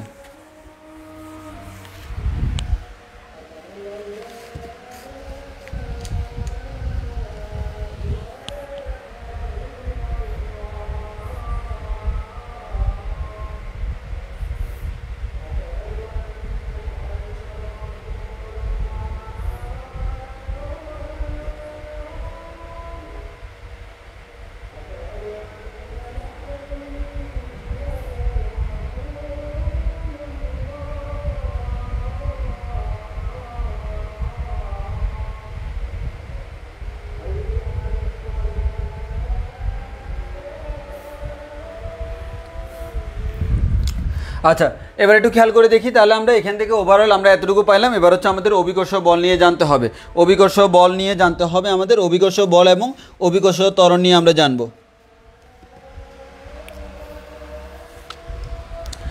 তাহলে একটু ভালো করে খেয়াল করে দেখি, তাহলে এখন আমরা যেটা সম্পর্কে জানবো সেটা হচ্ছে আমাদের কি অভিকর্ষ, আমাদের অভিকর্ষ বল। তাহলে আসি, অভিকর্ষ বল বলতে আমরা কি বুঝি? অভিকর্ষ বল। এবার আমরা পৃথিবীতে ঢুকে গেছি, তাহলে একটু খেয়াল করো, এতদিন আমরা আলোচনা করছিলাম কি নিয়ে? সূর্য ছিল, সূর্যকে কেন্দ্র করে আমাদের বিভিন্ন গ্রহ ঘুরতেছে, তার মধ্যে একটা গ্রহ হচ্ছে আমার পৃথিবী নামক গ্রহ। তাহলে আমাদের এই পৃথিবী নামক গ্রহটাকে কেন্দ্র করে আমাদের চাঁদ ঘুরতেছে, এটা হচ্ছে আমাদের চাঁদ, অথবা আমরা নতুন করে আমরা স্যাটেলাইট পাঠাচ্ছি যাকে আমরা বলতেছি উপগ্রহ। তাহলে আমাদের এই এতদিন আমরা এটা নিয়ে আলোচনা করছিলাম, এখন আমরা এখানে চলে আসছি পৃথিবীতে। এবার আমাদের মূল আলোচনার বিষয়বস্তু কি? পৃথিবী। তো আসো পৃথিবীর ক্ষেত্রে আমরা একটু খেয়াল করে দেখি পৃথিবীর কি কি বৈশিষ্ট্য, সেটা আমরা এখন একটু দেখব। তাহলে একটু খেয়াল করো ভাইয়া, যদি আমার এটা পৃথিবী হয়, এখন দেখো এটা পুরোটা হচ্ছে এটা কি? পৃথিবী। আই রিপিট এগেইন, এটা হচ্ছে আমার কি? পৃথিবী। ও মা, এরকম কেন? এটা হচ্ছে আমার পৃথিবী। পৃথিবী যদিও পৃথিবী এরকম গোল না, পৃথিবী হচ্ছে অ্যাকচুয়ালি আমাদের একটু চাপা টাইপসের, পৃথিবী একটু অ্যাকচুয়ালি কি একটু চাপা টাইপসের। হ্যাঁ, তো আমরা ধরে নিচ্ছি আপাতত পৃথিবী গোল, তো গোল ধরে নিয়ে আমরা ক্যালকুলেশন করতে পারবো ইজিলি। এটা হচ্ছে মনে করো পৃথিবীর কেন্দ্র। আমি আবারও বলতেছি, এটা কিন্তু কি বর্তমানে এই পুরাটা হচ্ছে এটা পৃথিবী। ওই দিন যে বলটা দেখাইছিলাম সেটা দেখালে ভালো হতো, বলটা কোথায় রাখছে খুঁজে পাচ্ছে না। এটা হচ্ছে পৃথিবী, এটা হচ্ছে আমার সেই কাঙ্ক্ষিত পৃথিবী, যে পৃথিবীতে আমরা বসবাস করতেছি। এখন পৃথিবীতে যদি আমরা কোনো একটা বস্তু রাখি, তাহলে একটু খেয়াল করে দেখো, কোনো একটা বস্তু, যে কোনো একটা বস্তু মনে করো পৃথিবী পৃষ্ঠে আছে, এই যে কোনো একটা বস্তু, এটা হচ্ছে আমার বস্তু। কোন বস্তু? পৃথিবী পৃষ্ঠে অবস্থানরত কোনো বস্তু, পৃথিবী পৃষ্ঠে অবস্থানরত বস্তু। তাহলে একটু খেয়াল করে দেখো, আর এটা হচ্ছে কি? আর এটা হচ্ছে পৃথিবীর কেন্দ্র। এটা হচ্ছে কি? পৃথিবীর কেন্দ্র। তাহলে আমরা পৃথিবী যদি একটু গোল ধরে নিই, তাহলে আমরা অবশ্যই বলতে পারি ভাইয়া এটা হচ্ছে পৃথিবীর ব্যাসার্ধ। এটা হচ্ছে কি? এই আর হচ্ছে কি? এই আর হচ্ছে পৃথিবীর ব্যাসার্ধ। এই আর হচ্ছে পৃথিবীর ব্যাসার্ধ, এই পৃথিবীর পৃষ্ঠেই আমরা অবস্থান করতেছি। তাহলে একটু খেয়াল করে দেখো, পৃথিবীর পৃষ্ঠে যদি আমরা অবস্থান করি, তাহলে এই পৃথিবী আমাদেরকে একটা বলে তার কেন্দ্রের দিকে অলওয়েজ টানে। তাহলে খেয়াল করে দেখো, এই পৃথিবীর পৃষ্ঠে অবস্থানকারী কোনো একটা বস্তুর ভর হচ্ছে এম। এই ছোট হাতের এম মান হচ্ছে পৃথিবীর পৃষ্ঠে অবস্থানকারী কোনো একটা বস্তুর ভর। আর পৃথিবীর ভর হচ্ছে বড় হাতের এম। তাহলে দেখো, একটু আগের কনসেপ্ট যেটা পড়েছিলাম, সেই কনসেপ্টে বড় হাতের এম আমরা সূর্যের ভর ধরছিলাম। সো কোথায় ইউজ করতেছো সেটা একটু মাথায় রাখিও। এই কনসেপ্টে আমরা ধরে নিচ্ছি পৃথিবীর ভর বড় হাতের এম, এবং পৃথিবী পৃষ্ঠে অবস্থানকারী যে কোনো বস্তুর ভর হচ্ছে ছোট হাতের এম। তাহলে কোনো একটা বস্তু যদি পৃথিবীর পৃষ্ঠে অবস্থান করে, ওই বস্তুকে পৃথিবী কোন দিকে টানবে ভাইয়া? ওই বস্তুটাকে পৃথিবী তার কেন্দ্রের দিকে টানবে। পৃথিবী ওই বস্তুটাকে কেন্দ্রের দিকে যে বলে টানে তার নাম হচ্ছে এফ, এবং এই এফটাকে আমরা বলি হচ্ছে অভিকর্ষ বল। কোন বল বলি ভাই? অভিকর্ষ বল বলি। কোন বল বলি? অভিকর্ষ বল বলি। এখন যদি আমরা বলি ভাইয়া এটা অভিকর্ষ বল, তাহলে আমরা সিম্পলি বলতে পারবো এই এফ ইকুয়ালস টু আমরা বলতে পারি কি? জি ইন্টু যে দুইটা বস্তু কে, একটা হচ্ছে পৃথিবী আর একটা হচ্ছে পৃথিবীতে অবস্থানকারী কোন একটা বস্তু। আমরা জানি পৃথিবীর সাথে অন্য যে কোনো কারো আকর্ষণ বলকে আমরা বলি অভিকর্ষ বল। তাহলে এটা কিন্তু মহাকর্ষ না, এটা হচ্ছে অভিকর্ষ বল। সেই অভিকর্ষ বল এফ এর মান কত? জি ইন্টু বড় হাতের এম ছোট হাতের এম, তাদের মধ্যবর্তী দূরত্ব হচ্ছে পৃথিবীর ব্যাসার্ধ আর এর সমান, তাহলে আর স্কয়ার। তাহলে আমরা এখান থেকে বলতে পারতেছি F equals to G M M divided by R square. এটা হচ্ছে মহাকর্ষ বলের মান। আবার আমরা এটা বলতে পারি না, অভিকর্ষ বলের মান। এই কোনো একটা জায়গায় যদি বল থাকে সেখানে ত্বরণ আছে কি নাই? অবশ্যই আছে। এই অভিকর্ষ বলটা এই এম্বরের বস্তুর উপর নিচে দিয়ে কাজ করতেছে, তাহলে সেটা ত্বরণ সৃষ্টি করতেছে না? জি ভাইয়া। এই অভিকর্ষ বলের কারণে সৃষ্ট ত্বরণ, সেই ত্বরণের নামটাই হচ্ছে অভিকর্ষজ ত্বরণ, তাকে আমরা বলি হচ্ছে জি।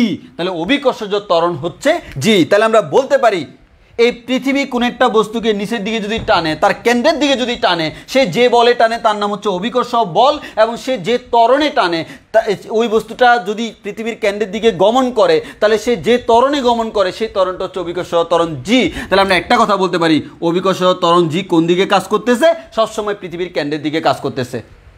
তাহলে আমরা যদি বলি কোন একটা বস্তুর ভর m, ত্বরণ হচ্ছে g, তাহলে আমরা সেখান থেকে বলতে পারি না F = mg। জি ভাইয়া বলাই যায়, m মান হচ্ছে তার ভর, g মান হচ্ছে তার ত্বরণ। তাহলে আমার কথা হচ্ছে আমি অভিকর্ষ বল যেটা সেটা দুইভাবে বের করতে পারতেছি, একটা হচ্ছে নিউটনের সূত্র দিয়ে, আর একটা হচ্ছে সরাসরি আমাদের F = m এর সূত্র দিয়ে। এই দুইটা কি আসলে ভিন্ন জিনিস? না ভাইয়া একই জিনিস। তাহলে আমরা এখান থেকে বলতে পারি mg যে কথা, gm/r² সেম কথা। এখান থেকে আমরা বলতে পারি mm চলে যাবে, তাহলে g = gm/r²। এটা হচ্ছে অভিকর্ষ ত্বরণের ফর্মুলা। তাহলে কোথায় অভিকর্ষ ত্বরণ? পৃথিবী পৃষ্ঠ অভিকর্ষ ত্বরণের ফর্মুলা। তাহলে আমাদের এই g মানে কি? এই g মানে হচ্ছে পৃথিবী পৃষ্ঠে অভিকর্ষজ ত্বরণ, পৃথিবী পৃষ্ঠে অভিকর্ষজ ত্বরণ, পৃথিবী পৃষ্ঠে অভিকর্ষজ ত্বরণ, পৃথিবী পৃষ্ঠে অভিকর্ষজ ত্বরণ। এই পৃথিবী পৃষ্ঠে অভিকর্ষজ ত্বরণ যেটা, সেই অভিকর্ষজ ত্বরণের মান হচ্ছে g = gm/r², যেখানে বড় হাতে g হচ্ছে সার্বজনীন মহাকর্ষীয় ধ্রুবক, আর মানে হচ্ছে পৃথিবীর ব্যাসার্ধ। এখানে মাথায় রাখতে হবে এই যে আর, এই আর মানে হচ্ছে পৃথিবীর ব্যাসার্ধ, পৃথিবীর ব্যাসার্ধ, পৃথিবীর ব্যাসার্ধ, এবং m মানে হচ্ছে পৃথিবীর ভর, এবং m মানে হচ্ছে কি? পৃথিবীর ভর, m মানে হচ্ছে পৃথিবীর ভর। তাহলে একটা জিনিস খেয়াল করে দেখি, এই যে আমার অভিকর্ষজ ত্বরণ, এই অভিকর্ষজ ত্বরণের একটা নির্দিষ্ট মান আছে, কিন্তু সে অনেক কিছুর উপর ডিপেন্ড করে। তার মধ্যে একটা ইম্পর্টেন্ট জিনিস খেয়াল করে দেখো, আমি এই অভিকর্ষজ ত্বরণ কার জন্য বের করলাম? m বরের বস্তুর জন্য। এই অভিকর্ষজ ত্বরণ বের করার যে ফর্মুলা, সেখানে কি আমার ছোট হাতের mটা আছে? নাই। এর মানে বস্তু বড় হোক ছোট হোক, সেখানে আমার g এর মানটা ছোট বড় কোনো বস্তুর উপর ডিপেন্ড করে না। তোমার উপর অভিকর্ষজ ত্বরণ যা, আমার উপরও তা, কারণ তোমার ভর, আমার ভর, সাক্কার ভর, যার যে কোনো কিছুর ভর, ওই ভরের উপর অভিকর্ষজ ত্বরণ নির্ভর করে না। অভিকর্ষজ ত্বরণ কার কার উপর নির্ভর করে? সার্বজনীন মহাকর্ষীয় ধ্রুবকের উপর নির্ভর করে, পৃথিবীর ভরের উপর নির্ভর করে, পৃথিবীর ব্যাসার্ধের উপর নির্ভর করে। প্রশ্ন হচ্ছে খালি কি পৃথিবীর ব্যাসার্ধ? না, এখানে কথা আছে। বস্তু তো সবসময় পৃথিবীর পৃষ্ঠে থাকবে না, সে পৃথিবীর পৃষ্ঠ থেকে উপরেও থাকতে পারে, তখন সেটাও কাউন্ট করতে হবে। এক কথায় দুইটা বস্তুর মধ্যবর্তী দূরত্ব, সেটা আমরা সামনে দেখব। আগে আমরা পৃথিবীর পৃষ্ঠ নিয়ে আলোচনা করতেছি।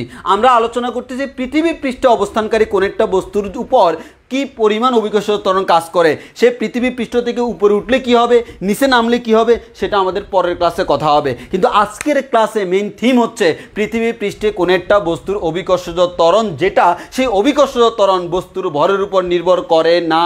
না না, আমরা সেটাই বের করতেছি, এবং ফর্মুলা একটাই, g = gm/r²। একটু কথা ক্লিয়ার কিনা বলো?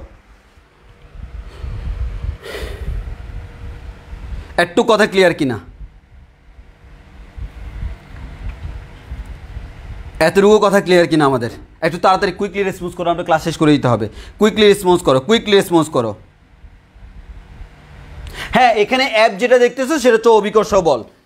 অভিকর্ষ বল, কারণ আমরা প্রথম ক্লাসে বলছিলাম পৃথিবীতে অবস্থিত যে কোনো, মানে মহাবিশ্বে অবস্থিত যে কোনো দুটো বস্তুর মধ্যে আমাদের বলটা হচ্ছে মহাকর্ষ বল, আর পৃথিবীর সাথে যে কারো আকর্ষণ বল সেটাকে আমরা বলি অভিকর্ষ বল।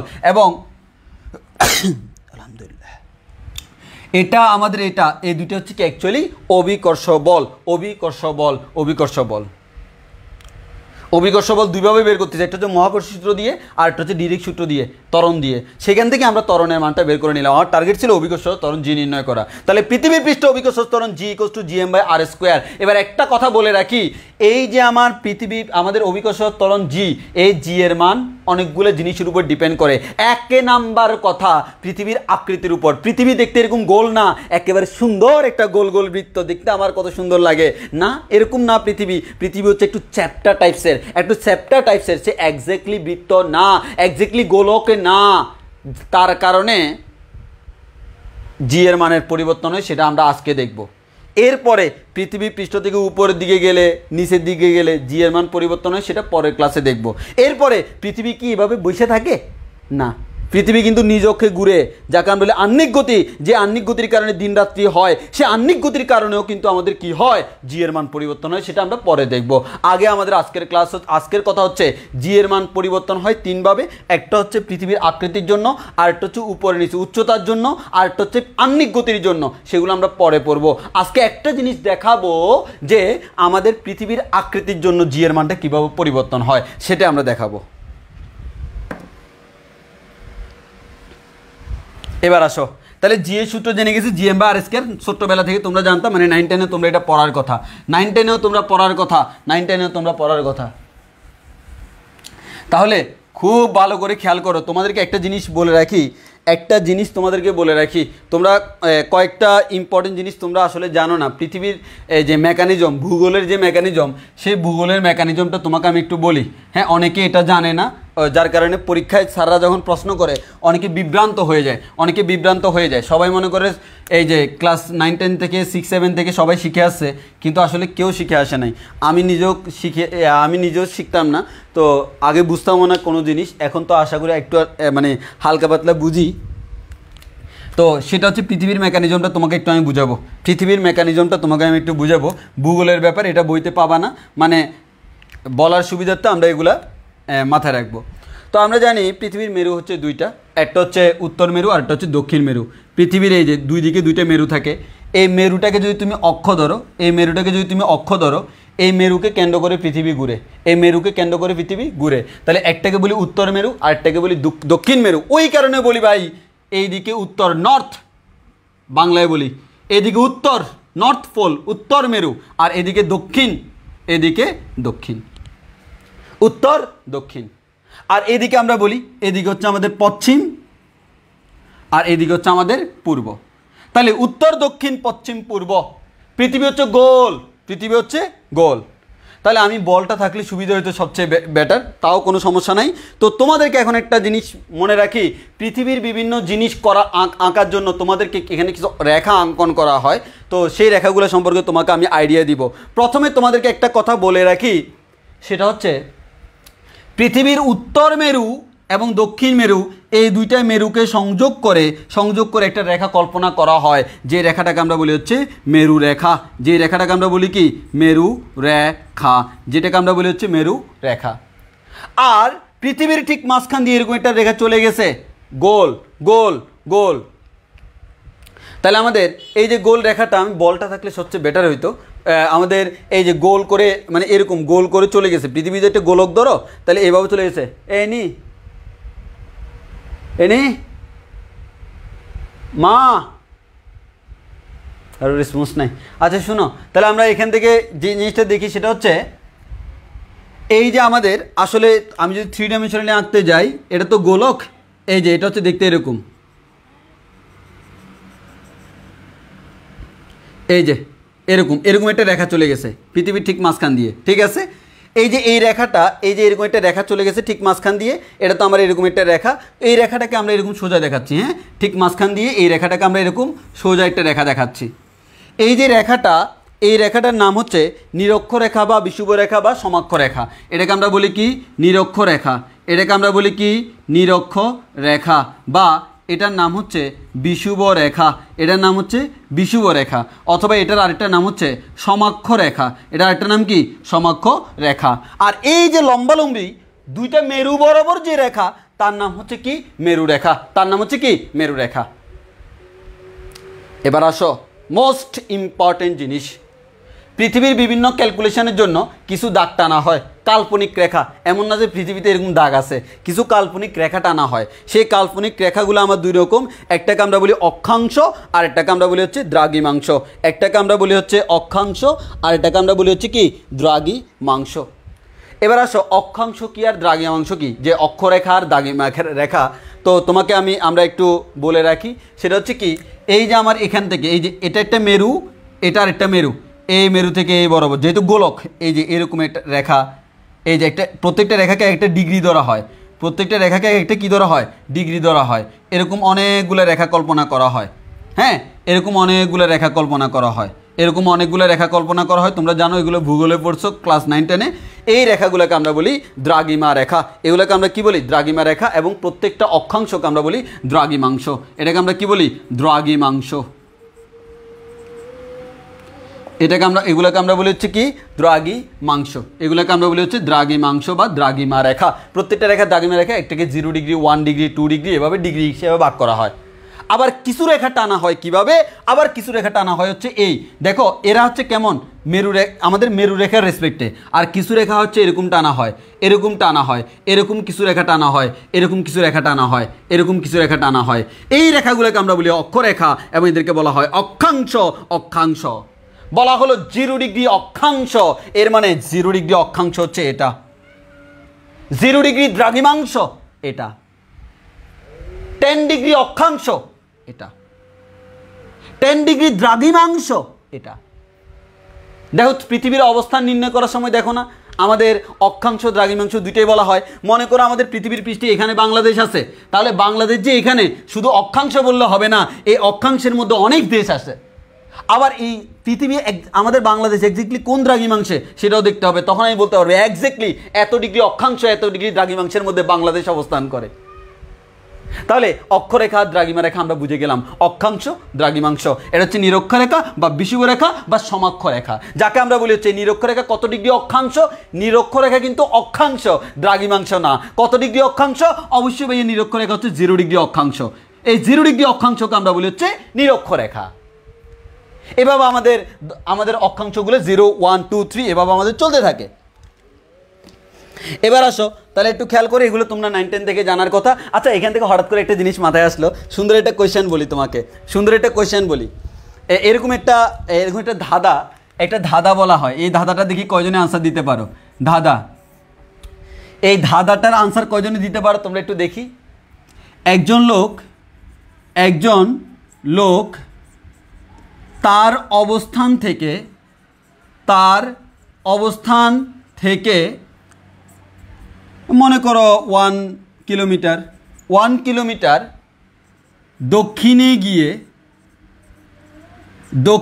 গিয়ে 1 কিলোমিটার পশ্চিমে গিয়ে 1 কিলোমিটার উত্তরে গেল। 1 কিলোমিটার উত্তরে গেল। হ্যাঁ, যাওয়ার পর সে দাবি করলো সে আবার আগের অবস্থানে, সে বর্তমানে পূর্বের অবস্থানে আছে। তাহলে কোয়েশ্চেন হলো সে আসলে কোথায় আছে? এটা আবার পড়ালেখার জিনিস না, এটা হচ্ছে জাস্ট একটু মানে ধাঁধা টাইপসের। হ্যাঁ, বুঝার জিনিসও আছে, ধাঁধা টাইপসের। সে আসলে কোথায় আছে? তাহলে দেখো তোমাকে বলা হলো একজন লোক, আমি যদি একবারে সিম্পল, আমি এগুলো একটু মুছে ফেলি হ্যাঁ তোমাদের সুবিধার্থে। মানে জিনিসটা হচ্ছে এরকম, আমরা যদি বলি ভাই এটা হচ্ছে আমার উত্তর, এটা হচ্ছে দক্ষিণ, এটা হচ্ছে পূর্ব, এটা হচ্ছে পশ্চিম। তো একজন লোক মনে করেন ভাইয়া আমাদের এখানে আছে, তাহলে এখান থেকে সে প্রথমে কি করলো? 1 কিলোমিটার দক্ষিণে গেল। 1 কিলোমিটার সে দক্ষিণে গেল। 1 কিলোমিটার দক্ষিণে যাওয়ার পর 1 কিলোমিটার পশ্চিমে গেল। 1 কিলোমিটার পশ্চিমে গেল, এরপর আবার 1 কিলোমিটার উত্তরে গেল। তাহলে 1 কিলোমিটার উত্তরে গেলে সে বর্তমানে আগে ছিল এখানে, বর্তমানে এখানে, কিন্তু সে দাবি করতেছে সে আবার আগের জায়গায় চলে আসছে। মানে 1 কিলোমিটার দক্ষিণে যাওয়ার পর, 1 কিলোমিটার পশ্চিমে যাওয়ার পর, 1 কিলোমিটার উত্তরে যাওয়ার পর সে নাকি আবার আগের জায়গায় চলে আসছে। এটা কেমনে সম্ভব? হ্যাঁ, পৃথিবীতে তো আছেন, সে তো পৃথিবীতে আছেই।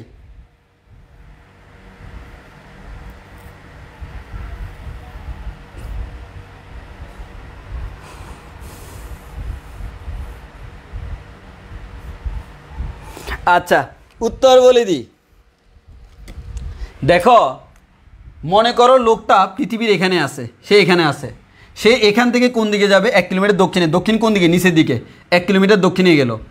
এরপর কোথায় যাবে? 1 কিলোমিটার পশ্চিমে এদিকে পশ্চিমে গেল। এরপর কোথায় যাবে? 1 কিলোমিটার উত্তর উপরের দিকে, উত্তরে সে এখানে আসলো।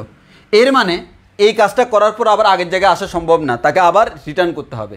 কিন্তু সে দাবি করলো সে আগের জায়গায় আসে। এটা সম্ভব কি না? সম্ভব। আসলে উত্তর হলো সে উত্তর মেরুতে আছে। আনসার উত্তর মেরু। উত্তর মেরু। কিভাবে? উত্তর মেরুতে সে আছে, সেখান থেকে 1 কিলোমিটার কোথায় গেল? দক্ষিণে। দক্ষিণ কোন দিকে? নিচের দিকে। 1 কিলোমিটার দক্ষিণে গেল, মনে করো সে 1 কিলোমিটার দক্ষিণে গেল এখানে, ওকে। এরপর 1 কিলোমিটার কোথায় গেল? পশ্চিমে। 1 কিলোমিটার পশ্চিমে গেল মানে হচ্ছে সে এখানে আছে। তো 1 কিলোমিটার পশ্চিম থেকে আবার 1 কিলোমিটার উত্তরে যাবে, 1 কিলোমিটার উত্তরে মানে সে আবার 1 কিলোমিটার উত্তরে চলে গেল, কারণ এটা তো একটা মেরু, এটা তো একটা মেরু। তাহলে সে এখানে একটা ট্রায়াঙ্গেল ড্র করে, ট্রায়াঙ্গেল উৎপন্ন হয়, তাহলে অ্যাকচুয়ালি সে আবার আগের জায়গায় রিটার্ন করছে। সে দেখো 1 কিলোমিটার দক্ষিণে গেছে, 1 কিলোমিটার পশ্চিমে গেছে, এরপর 1 কিলোমিটার উত্তরে গেল, সে আবার উত্তরে চলে গেল। একইভাবে দক্ষিণ মেরু থেকে সে মনে করে 1 কিলোমিটার উত্তরে গেল, এরপরে 1 কিলোমিটার পশ্চিমে গেল, আবার 1 কিলোমিটার দক্ষিণে গেল, সে আবার আগের জায়গায় যাবে। এটা হচ্ছে আমাদের মেরুর কাহিনী। মেরু, এটাকে আমরা বলি মেরু ভ্রান্তি, যে মেরুতে এই ধরনের ব্যাপারগুলো হয়। মেরুতে আমাদের এই জিনিসটা অনেকে বুঝে না, এটা কেমনে সম্ভব? হ্যাঁ, এটা এইভাবে সম্ভব, হঠাৎ করে মাথায় আসলো বলে দিলাম। তো আসো আমরা ওই যে ছোটো একটা ব্যাপার বলে আমি শেষ করে দিই, ছোটো একটা ব্যাপার বলে আমরা শেষ করে দিই পৃথিবীর আকৃতির জন্য। হ্যাঁ, তো আমি একটু ক্যাপশনটা লিখি, পৃথিবীর আকৃতির জন্য জি এর মানের পরিবর্তন। পৃথিবীর আকৃতির জন্য জি এর পরিবর্তন, এটাই আমাদের আজকের লাস্ট টপিক্স। পরিবর্তন মানে ছোট্ট একটা জিনিস, আমরা ছোট্ট একটা জিনিস পড়াই দিই, পৃথিবীর আকৃতির জন্য জি এর পরিবর্তন। পৃথিবী গোল নয়, পৃথিবী কেমন? ভাইয়া পৃথিবী এরকম একটু সেপ্টা টাইপসের, হ্যাঁ একটু সেপ্টা টাইপসের। তাহলে এটাকে যদি আমরা ভাইয়া পৃথিবীর কেন্দ্র ধরি, যদি পৃথিবীর কেন্দ্র ধরি, একটু ভালো করে খেয়াল করে দেখি ভাইয়া, এটা হচ্ছে আমাদের, ভাইয়া আমরা যদি বলি এটা হচ্ছে ভাইয়া আমাদের, এটা হচ্ছে আমাদের কি ভাই বিষুবরেখা বা নিরক্ষরেখা, এটা হচ্ছে, এটা 0 ডিগ্রি অক্ষাংশে আছে। এখন এখানে হচ্ছে ভাইয়া উত্তর মেরু, এখানে হচ্ছে ভাইয়া দক্ষিণ মেরু, আর এটা হচ্ছে আমাদেরকে আমাদের এটা হচ্ছে আমাদের বিষুবরেখা, ঠিক আছে। তো এখন একটু খেয়াল করে দেখো, আমরা জানি ভাইয়া এই জায়গায় ব্যাসার্ধ আর এর মান হচ্ছে ম্যাক্সিমাম, এবং এই জায়গায় ব্যাসার্ধ আর এর মান হচ্ছে মিনিমাম। দেখো পৃথিবীর কেন্দ্র থেকে সব দিকে কিন্তু দূরত্ব সেম না। পৃথিবীর কেন্দ্র থেকে এই দিকে দূরত্বটা হচ্ছে ম্যাক্সিমাম, এই দিকে দূরত্বটা হচ্ছে মিনিমাম। তাহলে দেখো এই দিকে যেহেতু লম্বা, এই দিকে ব্যাসার্ধ বেশি, এই দিকে ব্যাসার্ধ কম। আর আমরা তো জানি, একটু আগেই শিখছি, জি ইকুয়ালস টু gm/r²। তাহলে আমরা একটা কথা বলতে পারি, জি ইজ প্রপোর্শনাল টু 1/r²। তাহলে আমাদের আর এর মান যত বেশি, জি এর মান তত কম, আর এর মান যত কম, জি এর মান তত বেশি। তাহলে এখানে আর এর মান কি? ম্যাক্সিমাম। আর এর মান যদি ম্যাক্সিমাম হয় তাহলে জি এর মান কি হবে? মিনিমাম হবে। আবার এখানে পৃথিবীর পৃষ্ঠে এখানে আর এর মান কি? মিনিমাম। আর এর মান যদি মিনিমাম হয়, জি এর মান ম্যাক্সিমাম হবে। তাহলে আমরা একটা কথা বলতে পারি, ভাইয়া মেরু রেখার জন্য উত্তর এবং দক্ষিণ মেরুতে আমার জি এর মানটা কেমন হচ্ছে? ম্যাক্সিমাম হচ্ছে, সর্বোচ্চ হচ্ছে। কেন? এখানে দূরত্বটা কম, আর এখানে দূরত্বটা বেশি বিদায় এখানে জি এর মানটা মিনিমাম। এবং আমাদের এক্ষেত্রে আমরা যদি বলি, বই থেকে যদি বলি, আমাদের বিষুব অঞ্চলে এটা হচ্ছে আমার কি? বিষুব রেখা না? এটা হচ্ছে কি? বিষুব রেখা। এই বিষুব রেখার উপর আমাদের জি এর মানটা হচ্ছে কেমন? বিষুব রেখার উপর জি এর মানটা হচ্ছে মিনিমাম, এবং সেই মিনিমাম মানটা হচ্ছে 9.78039। এটা হচ্ছে 9.78039 মিটার পার সেকেন্ড স্কয়ার। মুখস্থ রাখতে হবে। আর মেরু অঞ্চলে জি এর মানটা হচ্ছে ম্যাক্সিমাম, এবং সেই ম্যাক্সিমাম মানটা হচ্ছে 9.83217 মিটার পার সেকেন্ড স্কয়ার। 9 মুখস্থ করার কথা, কিন্তু আমরা যে কাজটা করি, ভাইয়া জি এর মান এখানে মিনিমাম, এখানে ম্যাক্সিমাম, তাহলে আমরা জি এর কোন মানটা নিব? অ্যাকচুয়ালি জি এর কোন মানটা নিব? দেখা যাচ্ছে আমি যদি বিষুব অঞ্চলে নিই জি এর মানটা হচ্ছে মিনিমাম পাচ্ছি, মেরু অঞ্চলে নিলে জি এর মানটা ম্যাক্সিমাম পাচ্ছি। আমরা কোনো জায়গায় নিই না, আমরা কি করি? 45 ডিগ্রি অক্ষাংশে নিই। কোথায় নিই? 45 ডিগ্রি অক্ষাংশ। এগুলো কিন্তু অক্ষাংশ। এই 45 ডিগ্রি অক্ষাংশে জি এর মানটা হচ্ছে 9.80665 মিটার পার সেকেন্ড স্কোয়ার, যেটাকে আমরা সংক্ষেপে বলি 9.81 মিটার পার সেকেন্ড। ওই কারণে ম্যাথ করার ক্ষেত্রে metre per second square math করার ক্ষেত্রে আমরা সাধারণত লিখি হচ্ছে কি? ম্যাথ করার ক্ষেত্রে আমরা লিখি হচ্ছে 9.81 মিটার পার সেকেন্ড স্কোয়ার জি এর মান। কেন? কারণ 45 ডিগ্রি অক্ষাংশ যেটা দেখতেছো, এই অক্ষাংশে আমার সমুদ্র বিরাজ করে। কি বিরাজ করে? সমুদ্র। এই অক্ষাংশ বরাবর সমুদ্র বিরাজ করে। এই সমুদ্র বিরাজ যেখানে করে সেখানে হচ্ছে আমরা বলতে পারি হচ্ছে আমাদের ওইসব অঞ্চলে জি এর মানটা হচ্ছে 9.80665 এবং ওইটা হচ্ছে আমরা মোটামুটি মিডিয়াম লেভেলের মান বলি, এটাকে আমরা জি এর মানটা বলি। আর আরেকটা মান হচ্ছে এমসিকিউতে আসতে পারে ক্রান্তীয় অঞ্চল। ক্রান্তীয় অঞ্চল, এই ক্রান্তীয় অঞ্চলে জি এর মানটা হচ্ছে, ক্রান্তীয় অঞ্চলে জি এর মানটা হচ্ছে, আমি একটু বই থেকে দেখে লিখি, 9.78918 মিটার পার সেকেন্ড স্কয়ার। এমসিকিউর জন্য মুখস্থ রাখতে হবে। তাহলে আমার দেখো, আমি বলতেছি ভাইয়া বিষুব অঞ্চলে আর এর মান ম্যাক্সিমাম, যার কারণে জি এর মানটা মিনিমাম, কারণ ব্যস্তানুপাতিক সম্পর্ক। মেরু অঞ্চলে জি এর মানটা মিনিমাম, আর এর মানটা ম্যাক্সিমাম। এটা কিন্তু পৃথিবী পৃষ্ঠে। পৃথিবী পৃষ্ঠে বিষুব অঞ্চলে জি এর মানটা হচ্ছে 9.78039।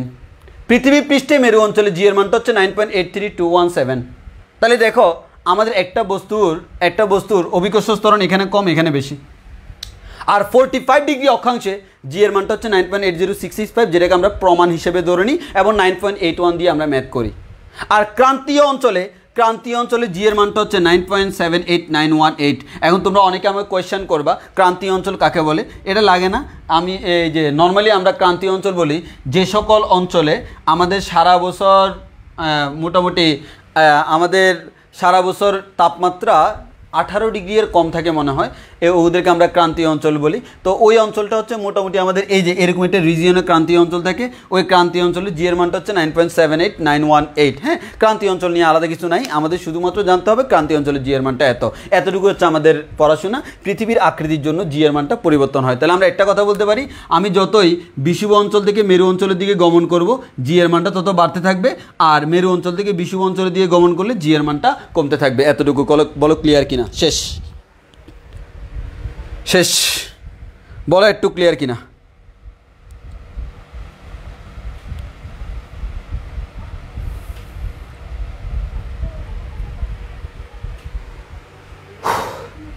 কারো কোনো কোয়েশ্চেন আছে কিনা বলো, শেষ করে আবার নামাজে যাইতে হবে, টাইম হয়ে গেছে, একটু কুইক।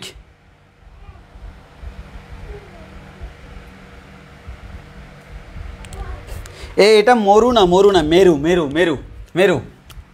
ম একার র রস্যকার, মেরু, উত্তর মেরু। ফোল পড়ো না, নর্থ পোল, সাউথ পোল।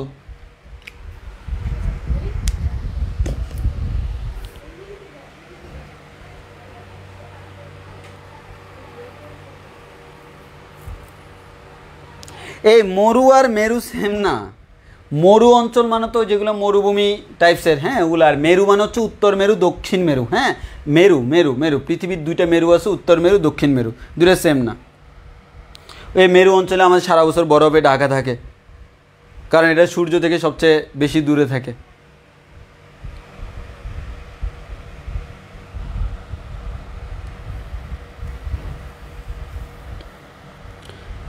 এই একজন বললো পৃথিবীর আকৃতি কখন পরিবর্তন হবে? পৃথিবীর তো ফিক্সড আকৃতি, পৃথিবী দেখতে এরকম। মানে আমরা ধরে নিই যে পৃথিবী গোল, কিন্তু আসলে পৃথিবী গোল না, পৃথিবী হচ্ছে একটু সেপ্টা টাইপসের। পৃথিবী একটু সেপ্টা টাইপসের হওয়ার কারণে কীভাবে সেপ্টা? মেরু অঞ্চল মানে সে হচ্ছে মেরু, এই দুইটা মেরু বরাবর একটু করে চাপা টাইপসের, যার কারণে বিষুব অঞ্চল একটু দূরে থাকে। তাহলে আমরা বলতে পারি পৃথিবী এই শেপের, পৃথিবীর শেপটাই হচ্ছে এরকম। আমরা পড়ার সময় এটাকে গোল ধরে পড়ি, আমরা এর পরেও গোল ধরে পড়ব, কিন্তু এখন পারফেক্ট ডেফিনেশন দেওয়ার জন্য আমরা পৃথিবীর পারফেক্ট সাইজটা দেখছি। এটা হচ্ছে পৃথিবীর পারফেক্ট সাইজ, এইদিকে একটু করে মোটা, এইদিকে একটু করে চিকন, যে মেরু অঞ্চলে একটু করে চাপা থাকে। হ্যাঁ, আমরা বলি না পৃথিবী কমলা লেবুর মতো, কমলা লেবু কী থাকে? একটু করে চাপা থাকে না, এরকম। হ্যাঁ,